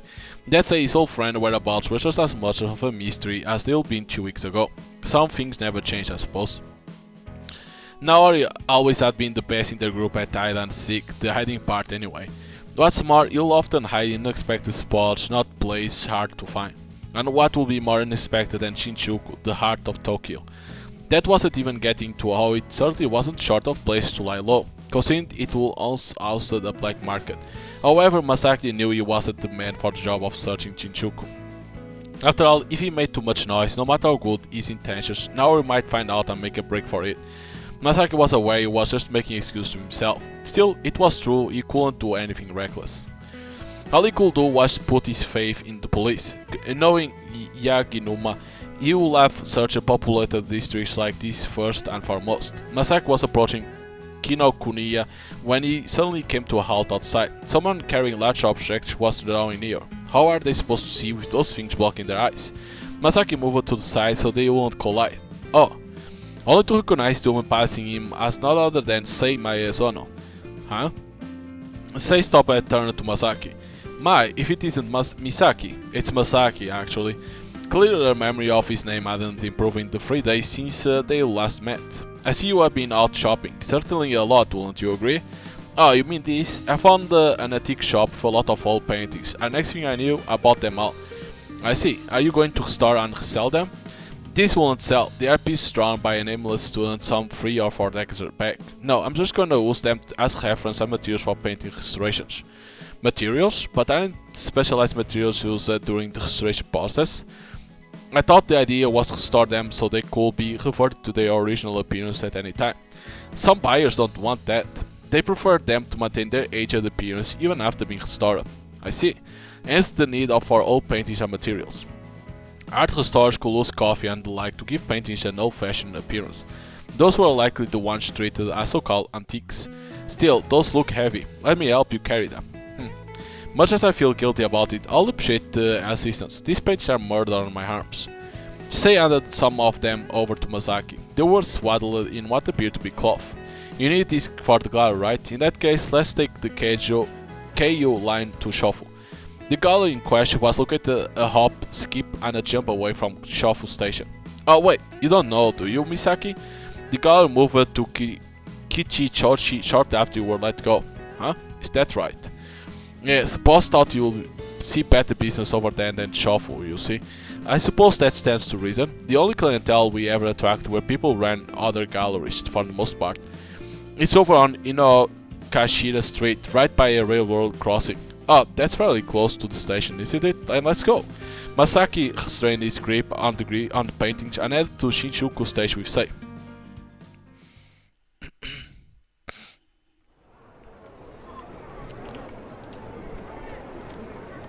The pair got off at Kichichoshi. So your new job brings you to these parts often then? Yes, there's a cafe not too far from here that I'm actually growing quite familiar with. Masaki didn't mention he was working as a detective. Not only was he too much of a pain to explain, but he also got the sense that fewer people who knew, the better. Whoa, you'll have to tell me all about it. Sure, it will be my pleasure. They strolled down Inokashira Street until a shop adorned with a sign, located right next to a railroad crossing, just as Sei had said, came into view. The sign in question reads Sasakura Gallery. Oh dear, I guess he's out right now. A closed sign hung from the other side of the door. Undeterred, Sei produced a key from her pocket and unlocked the gallery. After you. Thanks. This was Masaki's first time visiting his former employer's new location. However, it felt more or less identical to the original gallery. Thought perhaps that was only natural, seeing as how the staff and the approach remained the same. Could you put those right over there? Masaki nodded, setting the paintings down in the corner Sei had indicated. Where's boss? I mean, Mr. Sasakura. Good question. I'll try to make a deal if I had to wager. Sorry, I'm sure you wanted to give him a piece of your mind. Oh no, not at all. Anyone in his shoes will have done the same. It isn't exactly a good look to have a man with record on payroll after all. I'm sorry about all that. I know it's a few months late, but still. Sei bowed. No, it's quite alright, honestly. The whole affair was an ancient history now. Oh, I'll go make us some tea. Hold on a second, okay? Sei vanished into the gallery. Phew. Masaki sat into a nearby chair and took a look around. Paintings were hanging off the walls. Though they all appeared quite aged, the paintings themselves were vivid and colorful. Say handiwork, no doubt. Masaki was also familiar with some of their artists. Unsurprisingly, theirs were the others priced the highest by far. Hope I didn't keep you waiting too long. Sei returned with teacups on a tray. Not in the least, thank you very much. Masaki took a sip of his peeping hot tea. Are you still a lover of the arts? Sei must have noticed him staring at the paintings. Yes, I would say so. Great, glad to know that hasn't changed. Sei smiled. Boss thinks highly of you, you know. He said you had a real eye for art. Is that so? The compliment fell flat on Masaki. He certainly didn't agree with that assessment at least. Really? Like, look at this piece over here. What's your take on it? Sei pointed to one of the paintings on the wall. You are putting me on the spot here. From what he could tell, it was just a run-of-the-mill landscape painting. Well, from what I can see, the brush strokes are too uniform, and that sky could use a serious renovation. Was this the work of an amateur? Masaki evaluated the painting off the top of his head. Looks like Boss wasn't blowing smoke after all. Good thing he wasn't around to hear that too. Huh? Hold on, don't tell me. Masaki gave the painting another close look. Just as suspect, the corner was signed Kei Sasakura. Then again, I doubt you'll have been angry. He's the first to admit he's got no talent for the craft. True. I certainly heard my fair share of self-deprecation from him back in the day.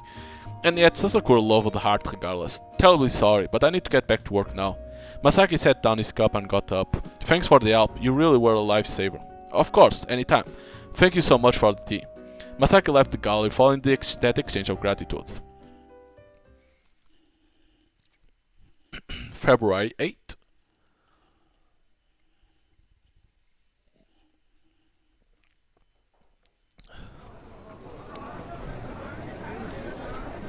I camped out in the corner of Kichi Shoshi Station Square and watched the passers-by come and go. Naturally, this was all part of my plan to find Naori Kuroya. Thought I was fully aware of what a shot in dark it was. At the moment, I was better off looking for friends and acquaintances of his than the man himself. That meant combining through everyone in Blessed Congregation and Inagami Pharmaceuticals Yatai's too, then finding out exactly what terms they were on with him. I skimmed through the Inagami Pharmaceuticals employee roster once more. It only listed the people's names and address, no photos. Therefore, I'll have to go visit each and every one of them in person. Doubt any of them are gonna open the door for me though. Last month incidents had made bigger waves than expected, resulting in the company's employees getting handled by cops, reporters and all sorts of punks. After all that, they will probably think the texts were cut from the same cloth, and honestly, they won't be entirely wrong. Still, I didn't think Naori Kuroya will be anywhere near a place where people like his old co-workers or racers tended to congregate. He had been closely linked with those incidents after all, but if he knew his goose was cooked, he could very well cause a ruckus that will injure nearby pedestrians who are lucky enough to be in the wrong place at the wrong time. I just pray it didn't come to that. Oh, what do we have here? I turned around upon hearing that familiar voice to find, oh, what a pleasant surprise, this is Miss Kaihara. I got up and said hello. The woman was none other than Fuyumi Kaihara, someone who had been at the heart of the last month incidents. No, one could almost say she was the heart of the case when considering the other old incidents she was also connected to. Out shopping for chicks, are you? Are we? I wonder if I should admire her for staying so jocular? What the hell is that? Jocular? In spite of all the crap she's been through. I'm working, thank you very much. Yeah, I know. Fuyumi crouched down till she was high level with me, a dark pal shrouding her visage. I went to see Yukiko. Oh, how was she? Stable from what I can tell. I heard she's been cooperative with the police. That and she mentioned wanting to pay for her crimes. Fuyumi hung her head. The cops had a doctor look at her, you know. They said she likely had little to no accountability for what she did, given her mental state. And yet she wished to make amends all the same. Yeah, hard to believe she's the doubt of a runaway coward like me, don't you think? Long ago, Fuyumi had once killed someone. However, the statute of limitations on that crime had already expired, so a certain punchable superintendent down at the MPD had refused to arrest her even after she'll confessed. Still, while she'll never been tried for it, her crime will never go away, and as such, she probably felt she needed to atone for it. Much as I want to respect Yukiko's decision, I can't deny I would like for her to return to the nest too. Is that why you are trying to adopt Michiru? No, Fuyumi was set off by my inquiry. Yukiko and Michiru are both my daughters, and I love them more than anything in the world. Neither could possibly replace the other. I'm sorry, forgive me for suggesting otherwise. I meekly apologized. At least she wasn't trying to use Michiru as a substitute for Yukiko then. No, I'm the one who should apologize. I shouldn't have made a scene in public while you are out working, especially since you need to maintain a low profile and all. Oh no, you don't have to worry about that. You're looking for Naori, aren't you? Kinda. Doubt you'll show his face around here though, not with so many cops around. Not only was there a police box in the station square, but there were probably uniformed officers on patrol too. Sure they won't mistake you for a voyeur and arrest you? Thought I'll cheer Fuyumi up. It came up with a terrible price, becoming the butt of our jokes once again. I've had a word with the cops just so you know. There was an unspoken rule between me and the peacock of a superintendent to keep our nose as far as away from the other species as possible. While that made it hard to get info on surveillance sites, I was just grateful to have free reign to investigate in peace. I can't help but think Naori is hiding right under our nose. He's audacious enough to pull that off. Guess you got the point, seeing as certain someone managed to stay beneath the radar in this city for over a decade until recently. And he was a dimwit as they came to boot. True, he won't stick out if he's behaving himself, or rather living a normal life. Fuyumi flashed a sad smile. It was only then that I remembered she'd been in a similar boat herself for over 15 years. That being said, a man raising a child all by himself will stand out whether he likes it or not, so he must have come up with something to remedy the issue. The simplest way to deal with that weight flashed out through my head for a moment. No, I doubt even he will be so callous. Think he might have passed her off to someone else? I hope so, personally. I could sleep much easier knowing she was in someone else's hand. That reminds me, while the baby was fond of Nanaku, Naori was a completely different story. Figuring out where he's been comes first. Hopefully that will be easier than usual, considering I actually knew the guy, but I wasn't getting my hopes up. True, just let me know if there's anything I can do to help. Thanks. I'll really appreciate anything if you have to offer. Oh, but warming your bed at night's out of question. For the love of, get your head out the gutter, will you? Whoa, whoa, whoa. Jesus. Going immediately into those thoughts? Jesus Christ. Sunday morning had arrived, however I didn't feel like getting up, so I curled back up in my futon and shut my eyes again. Heiichi, Yukari's voice accompanied the unexpected sound of the door opening. Yeah, what's up? I cricked my eyes open a pinch and looked up to my sister. You're not sick, are you? Nah, just sleepy. I knew I'll try to go bed early last night. Should I let you sleep a little longer then? No, I'm up. I spent the whole day in bed if I took her up on that offer. Thus, it was with the greatest of reluctance that I sat up, stretching as far as my limbs should take me. I see, in that case, I'll go make breakfast. I rose to my feet as I stowed my futon. From what I could tell, I seemed to be in ship shape. Getting off the floor had expelled the lingering vestige of sleep from my brain too. Therefore, I found getting dressed and going to the living room much less of a hassle than actually getting out of bed. Breakfast was already there waiting for me. Hey, is there anything going on today, Yukari? Please tell me you are joking. Did you forget you are supposed to go to the art museum today? Mr. Masaki says someone there has business with you. Oops, almost slipped my mind. To be fair, I hadn't been asking in person, so it wasn't as easy to remember. Are you certain you are alright? Yukari anxiously contemplated my face. I just need some time to gather my bearings, that's all. Sleep's the brain's worst enemy. So much for not worrying her. Why do I feel like I fail at that every single time? That reminds me, you and Masaka were planning to go there too, right? Then why not tag along with me? That's perfectly fine with me, but we need to pick up Mr. Masaki, so may we stop by Shinjuku first? Hey, he's not a kid, he'll show up on his own in good time. That will be quite crass, Reiji. Whatever, guess we can make a quick stop to grab the nitwit. No skin off my back. Yukari and I linked up with Masaki near Shinjuku Station before setting off for Uenu's one and only Tokyo Metropolitan Art Museum. What time does the museum open? 10 o'clock, so not much longer. Masaki promptly answered. Might as well wait then.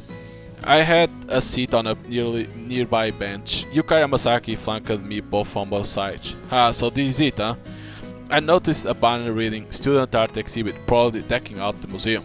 Oh, they're only holding it today? Well, it is a special exhibit. Still, I'll be content seeing my own painting featured in such a esteemed institution all the same. Speaking of which, what did you draw? Oh, that's a secret. That deeply concerned me. You can see for yourself. Don't know if I can, actually. Not when I don't know what exactly they want from me, that is. Oh, I didn't think of that. Yukari's face visibly deflated. Which reminds me, don't wait up for me on lunch. Go and get something yourself. Oh, but I'll be on Masaki time, of course. Hold on, what? Masaki swallowed his words before he could finish. Seriously? Surely you are man enough to know it's common courtesy for the oldest to pay, yeah? Yes, I suppose you have a point. Still, don't worry about it, Mr. Masaki. We'll just take it out of Heichi's allowance. Pretty sure you mean my earnings, thank you very much. Please make sure to hold on to all the receipts so he reimburses you exactly what you are owed. That goes for all unnecessary expense. Sometimes my sister competence scare me. The three of us went in and split up once the museum opened. Okay, now where should Stella be? Oh, wow, that was fast. She was sitting atop a chair, her countenance as enigmatic as sleepy as always. Even thought the museum had literally only just opened. Hey there, Stella, long time no see, huh? I waved as I approached it. Who? This old song and dance again, huh? Sure brings me back. I thought you were the one who asked for me. Oh, Heichi. Stella quickly recognized me and came over. It's been a while, Heichi. Yeah, sure has. I hadn't been to this museum since that incident. Meaning it's been nearly 2 years. Need something? Again, I thought you needed me. Much as I was tempted to shout, I knew I couldn't raise my voice in the museum. Alright, Shinsu died, so his works need to be organized. Organized? Huh? My eyes instantly turned to the end of the hall. There hung the painting that would start it all. Girl in Shell. Its model had been Misa Nakahara, Toko's mother and spitting image. However, I could only see the girl within as Toko, so much so that I couldn't bear to look at it. Heichi? Sorry, it's nothing. Does that include this one? No, girl in shell stays. Too big to be moved, I see. Thought honestly, it's the one that should be kept out of sight most. Too much of Toko's memory lingers on it. Stella shot me a look. It's nothing you need to concern yourself over. Stella feebly nodded. All the other mamias you used to exhibit have been kept at Shinsu's studio since his arrest. That lined up with what Yaginuma had told me. So you need me to help organize them then? Now that Stella was in exposition mode, I had to get as many details out of her as possible. Yes, we need to make sure everything in the catalog is there, whether they are to be put in storage or sold off. Thought personally, I'd rather they are not be sold. Might be for the best if you keep them in storeroom or something here, in that case. Not that I had any base for that belief. We'll go check them tomorrow. Wait, what? Not today? No, I have work today. Days off tomorrow. Seriously? You call snoozing in a chair work? Stella hit me. Her cheeks inflated as thought she'd read my mind. Wait, what? So what's the point of going to there only to know that we need to help her? What? Okay.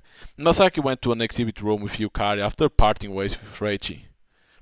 There he found an assembly of paintings clearly different from the museum's permanent repertoire. The techniques and skills these ones reflected pale in comparison to those. Still, Masaki found them all fresh and vibrant. These are amazing. I certainly couldn't draw anything this good nowadays. Indeed, they are even better than expected. Yukari followed him in and wasted no time taking stock of the paintings. This one looks like a watercolor painting. It's so beautiful, don't you think? You can certainly say that again. Just look at how it replicates water. The artist accentuated its depth by applying layer after layer of painting. This one over here is pretty too. I can almost hear the rustling of the trees. Yukari even sighed. Yukari, is something the matter? It's just seeing all these lovely paints makes me embarrassed to have my own alongside them. Don't say that. Which one's yours? I haven't found it yet. Yukari looked up and scanned the hall. Oh, there it is. Where? Yukari pointed at one of the paintings. Whoa! It depicted a lone woman frolicking with a host of butterflies. I was trying to draw Mary Magdalene. I see, you used oil paint, didn't you? Yes, I made an effort to keep the colors as subdued as possible. Yukari hung her head. I think you did a good job, however. Yes? For a moment Masaki wondered if he should hold his tongue instead. Well, I'm an amateur myself, so perhaps I'm entirely off base, but in my opinion, the line of work on the woman comes off as understated compared to the butterflies. But ultimately, it's nice to be honest. I believe a painting such as this should have emphasized her instead. I suspect as much. Thank you very much, Yukari bowed. Oh no, I've done nothing deserving of gratitude. Masaki hastily shook his head. That's not true. I was worried about that part too, actually, so I'm glad you pointed it out. Yukari grinned mirthfully. Come, let's go look at the other paintings. And with that, she dragged Masaki away. This one is beautiful too. I think that's supposed to be the Virgin Mary.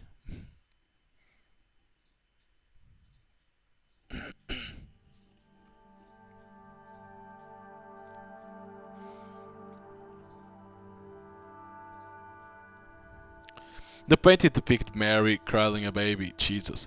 Thought it looked like a typical religious piece at first glance, the truth was actually far more complicated. For the features of the woman based on Virgin Mary were in fact Asian, Japanese to be exact. If Masaki had to guess, someone probably modeled for this painting. While the brush strokes behind the oil paint were full by evident passion, the painting itself radiated a delicate aura in spite of that. Oh, so this one was by... Yukari's voice trailed off after she noticed the artist's name beneath the painting. Is that someone you know? Yeah, she was a friend of mine before I started attending OBA. The label read White Camellia, Tokyo Fine Arts School, Chi Cowboy. Huh? Is something troubling you? No, it's just, I swear I've heard this name before. But where? When? It was that girl that did the drawing of Naori. Oh yes, I remember now. I ran into her while I was out working the other day. We truly do live in a small world, huh? With skills as adroit as this, it was hardly a surprise her sketch of Naori had been spectacular. So you already met her, then? So it seems. Still, I never knew she was attending an art school. No wonder she's so gifted. I know, right? Yukari nodded. We used to draw together all the time back when we were children. Nothing serious though. It was all quite literally child's play. Her brow crinkled wistfully. Still, she was a fantastic artist even back then. I always wished I could be just as talented as her. It's all because I had a wonderful teacher, really. Someone abruptly chimed in from behind. Huh? Masaki turned around to find a familiar girl garbed in her uniform. Oh, is that you, Chi? Yes, it's been some time, hasn't it, Yukari? The girl, Chiyoku-boy, bowed to Yukari. It certainly has. How have you been doing? Splendid, thank you for asking. May I ask you something too? Of course, what is it? Is this man your boyfriend? No, not at all. An unperturbed Yukari answered without so much as missing a beat. Oh, then he's your brother. I seem to recall him looking more seasoned though. No, but he works with my brother. His name is Mr. Masaki. Yukari gestured to Masaki with a flourish of the hand. A pleasure to see you again. We met in Shijuku just last week, remember? We did? She cocked her head. Yes, you know, the man looking for someone you drew a picture of? Masaki produced a folded piece of paper from his pocket. Oh yes, that nearly slipped my mind. Have you had any luck finding him? No, much as I wish otherwise. Masaki shrugged. He'll been searching constantly since then, but I didn't uncover so much as a single sighting of Naori. Perhaps my drawing wasn't so accurate after all then? Chi's shoulders slumped. Oh no, that's not true. You captured him just as well as a photograph could, in fact. Then I suppose you must be going about looking for him the wrong way. Masaki couldn't refute that. Say Chi, you just mentioned that you had a wonderful teacher, didn't you? I suppose going to an art school really makes all the difference then? Chi shook her head. I had the guidance of a tutor actually. You mean a mentor? Yes, exactly. She nodded as if it weren't anything special. While I may be going to an art school, my schoolmates are all of a kind, from the best to the worst. There are just so many hopeless layabouts as they are motivated prodigies. I see, still I wish I could have gone too. By the way, could you tell me how you painted this section right over here? Yukai pointed to a part of the painting. Yes, certainly, you see. She gesticulated fervently as she explained. She was more animated than she'll be with Masaki. Though perhaps that was no surprise, considering she and Yukari went way back. And so I changed this segment here from the undercoating. How did you create this color here? Oh, my tutor shared it with me. She made it herself actually. Oh, this tutor of yours sounds amazing. She really is. Chi's eyes and voice brimmed with pride. Keep your voice down in the museum. Moments later they were demonstrated by an approaching employee, Stella. Oh, we are terribly sorry about that. Yukari bowed. Stella? I thought you had business with Mr. Tokisaka. Despite that, there was neither eye nor hair of Heiichi to be found. Heiichi? He said to go on without him. Oh, does he have more work to do or something? Then I suppose there isn't any point in waiting around. Why don't we take this somewhere else, Chi? I'll have to catch up after all these years. That sounds lovely. Any ideas as to where? Will the cafe in Kichaochi work for you? Yes, of course, she nodded. In that case, this is where we say goodbye. You won't want to be a third wheel to a reunion of old friends after all.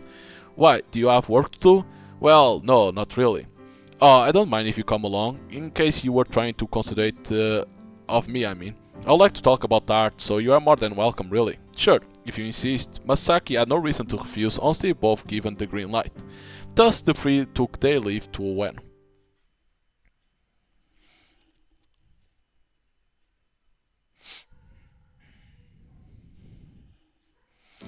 Yukai rode the train over to Kichichoshi along with Masaki and Chi. Gosh, this place certainly brings me back. She had a wistful sight as she stood before Moon World. When I was a little girl, I used to have dinner here all the time whenever Reichi was too busy to make it home. And I was right there with her. Usually, anyway. Huh, I had no idea. Welcome. Oh, Kyoko momentarily raised an eyebrow after getting a look at Yukari's party. It's been quite a while, hasn't it, Kyoko? Why, yes, it certainly has. Please take whatever seat you like. Is something the matter, Kyoko? Who is that, Yukari? I know I've seen her before, but I can't remember when or where. Yukari smiled at Kyoko, hushed, whispering. I'm not surprised. She was a friend of mine from back when I was little. Oh, I see. Kyoko breathed a little sigh. My goodness, they certainly weren't lying when they say memory worsens with age. Don't say that, Kyoko. You're still plenty young. Why, thank you, Yukari. Can I get you all some coffee? I'll just have a glass of warm milk, thank you. She shook her head. Coming right up. Oh, right. Now I remember. She's the one who used to have hot milk with you all the time. We did? Yukari couldn't remember ever drinking hot milk. However, she didn't imagine she loved having coffee as little girl, so it must have been true. Shrugging off that moment of bewilderment, Yukari headed for the table Masaki and she had grabbed. Come on, be honest with me now. What's your real relationship? She's just my boss sister, that's all, I swear. Chi. Yukari interrupted, sensing her old friend was making Masaki uncomfortable. And what about you, Yukari? I'm afraid I don't follow. Yukari cocked her head, puzzled as to how this tied back to Masaki and Chi's conversation. What I'm asking is, how do you feel about Mr. Masaki? Huh? Try as Yukari might, she couldn't find any words to describe her feelings. I'm not quite certain. Alright then, how about this? Do you like insects or Mr. Masaki more? Insects, why do you ask? It baffled Yukari as to why she would ask such an obvious question. Are you certain she's the one for you? She shot Masaki a pitying glance, later splayed across the table as if Yukari had just sentenced him to be hanged by the neck. Here's your order. Further, Kyoko showed up right then with the drinks in hand. Yukari sighed with relief as she sat up in her chair. Chi. Yes, what is it? Chi stopped blowing on her hot milk and looked up. Did you see my painting at the exhibit? I did have the opportunity to, yes. Tell me, what did you think of it? Your depiction of insects was spectacular as always, but the rest seemed somewhat lacking. You think so too, huh? She had little to no filter when it came to her thoughts. That's why the way she'd been as a kid, and it clearly hadn't changed. However, Yukari was quite grateful to get an honest evaluation of her work. If you ask me, you will have been better off doing something centered around insects. Many paintings out there are themed of them, after all. That's a good point. Yukari knew she would be right to ask a fellow artist like Masaki and Chi for feedback. Their input had lifted a heavy load from her chest. Getting an opinion.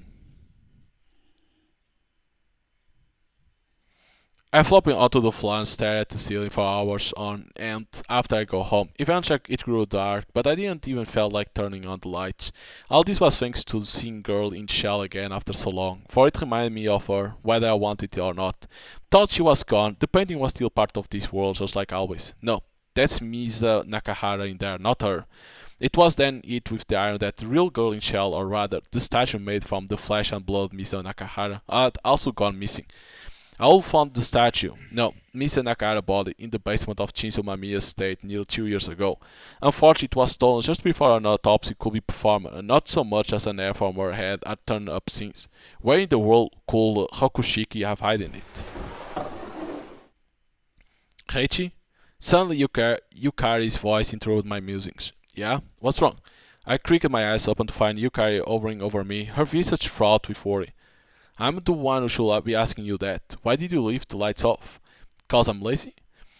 I didn't realize her concerned and sat up. Is dinner ready? Yes. I followed her into the living room with an approving nod. Dinner was already waiting for us on the table. Oh, by the way, when you guys leave the museum, the two of you just up and vanish on me. I asked you, Kyle, once we were both seated. I'll gone looking for them not too long after I finished my talk with Stella, only to find not so much as trace of them. Huh? Miss Stella said you wanted us to go on without you. I'll say no such thing. We didn't know when you'd be gone, so we just left right after. Yeah, guess I'll have done the same in your shoes. That's Stella, I swear. Oh, by the way, I saw your painting. Don't you think you might have put too much detail into those butterflies? I still remember the shivers that rattled my spine when I saw she'd gone to the effort of drawing each and every scale on their wings. You are the first person I've heard that from today. Yukai sighed. Say, that reminds me, where's Masaki? Did he head back to the agency? Yes, is that a problem? Nah, I was just curious.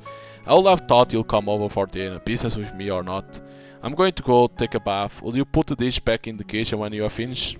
Yeah, sure. She seems kinda distant. Is something bugging her? It didn't seem like it had anything to do with her painting, so maybe something had happened after she left the museum? Masaki, you jerk. I was going to have to take this out on him next time we saw each other. Now that I had any proof, you'll done anything though.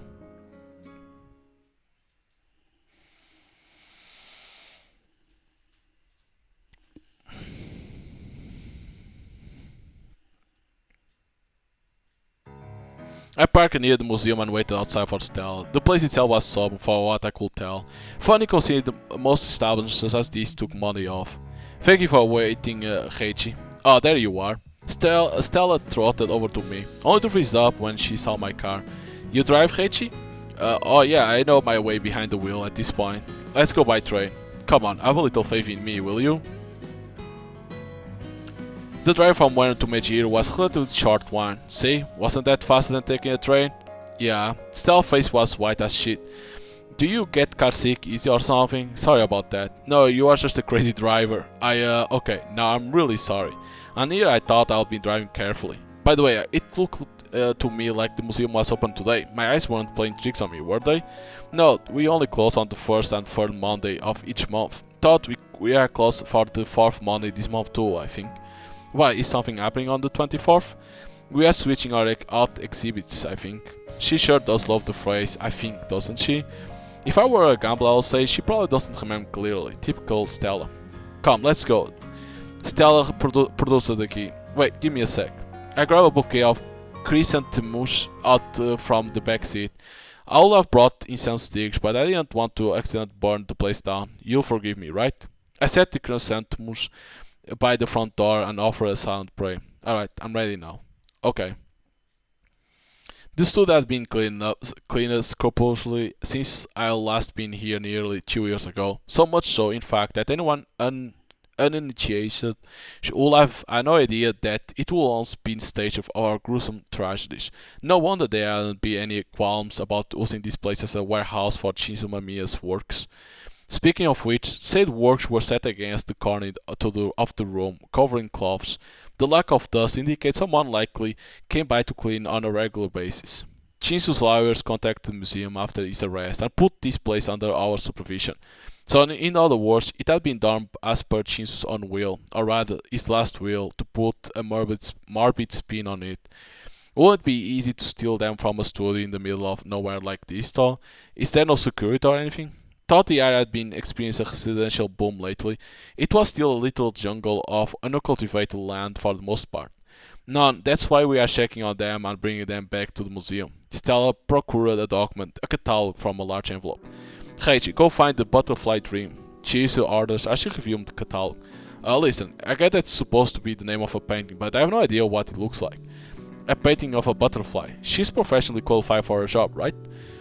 But why don't I just grab paintings at random while you check which ones they match on the list? Okay, get that then.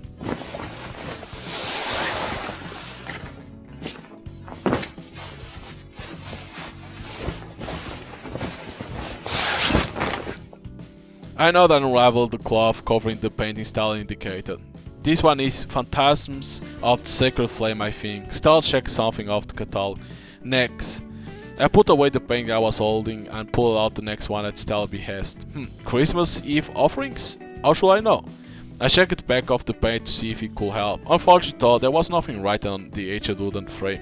Thus I checked the painting itself and found a dated signature in the corner. Does 1928 sound about right to you? Yes, Christmas Eve offering is the only painting Shinzo drew in 1928. This must be it then, let's move on. It was in this manner that Stella and I checked one painting after the next. I gotta say, they are a lot less than I expected. That's because the only ones here are ours from the museum and the piece she owned. Oh yeah, so I know this is kinda suspect, but this must be worth a ton, right? I found that question suddenly crossing my mind. Don't know, most of Shinzo's art never been auctioned. They claim no one was lining up to buy them. So she said, but if you still had taught me anything, their value will probably skyrocket now that you'll pass. Not that any of it mattered to me, of course. Next one, Heichi. Right, sorry, which one is this? I unraveled the next painted cloth and subsequently showed the piece to Stella. An angel? No, what is this? Seeing Stella recoil in bemusement drew my attention to the piece of art I held. It portrayed a girl with no arms. Not only that, but she evoked an angel with those wings growing out of her back, just like Stella had said. However, only one of those wings was fully developed. The other was malformed, thought I couldn't tell whether it would be broken or only grown partially. It's not on here. Stella flipped through the catalog as she shook her head. What do you mean? This painting shouldn't be here. She sat down her catalog and walked up to the painting. This signature is definitely Shinzo Mamiya's, and so did the brushwork and usage of color. Could this be an unreleased piece then? Stella cocked her head. Is that a thing? Yes, never before seen works from artists are frequently discovered following their passing. She studied the painting from top to bottom. From what I can tell, this really is Shinzo's work. We need to bring it back to the museum and get it appraised. Stella swallowed the paint in its cloth and set it aside separate from the rest. Get the next, Reggie? Sure. Thought I was curious about the angel painting. We had a job to do. So there was an unreleased painting. Stella and I left the studio after examining all the paintings. I carried the angel painting while Stella locked up behind me. You sure you shouldn't bring any of the others back? Yeah, they are all accounted for, so they will be picked up later. Guess getting that new painting appraised is her top priority now, huh? In that case, go sit in the back and hold on tight to this. It's gonna be a bumpy ride. I know, especially with you behind the wheel. Ouch. Once that the car followed down the passenger seat so Stella could get in the back, then pass her painting. Okay, let's hit the road. I fired up the engine and took off, taking a little more care than usual this time.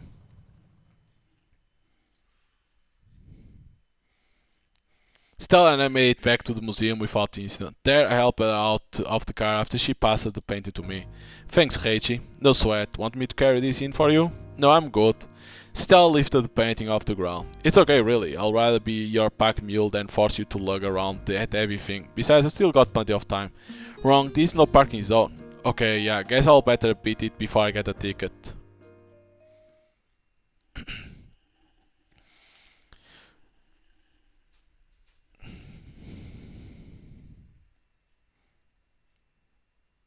Okay, so I'm gonna stop here. Hope you're gonna enjoy some gameplay of Shell Part 3 Paradiso. Like, if you played the first one and the second one, you will want to play the third one, like that you see how it ends.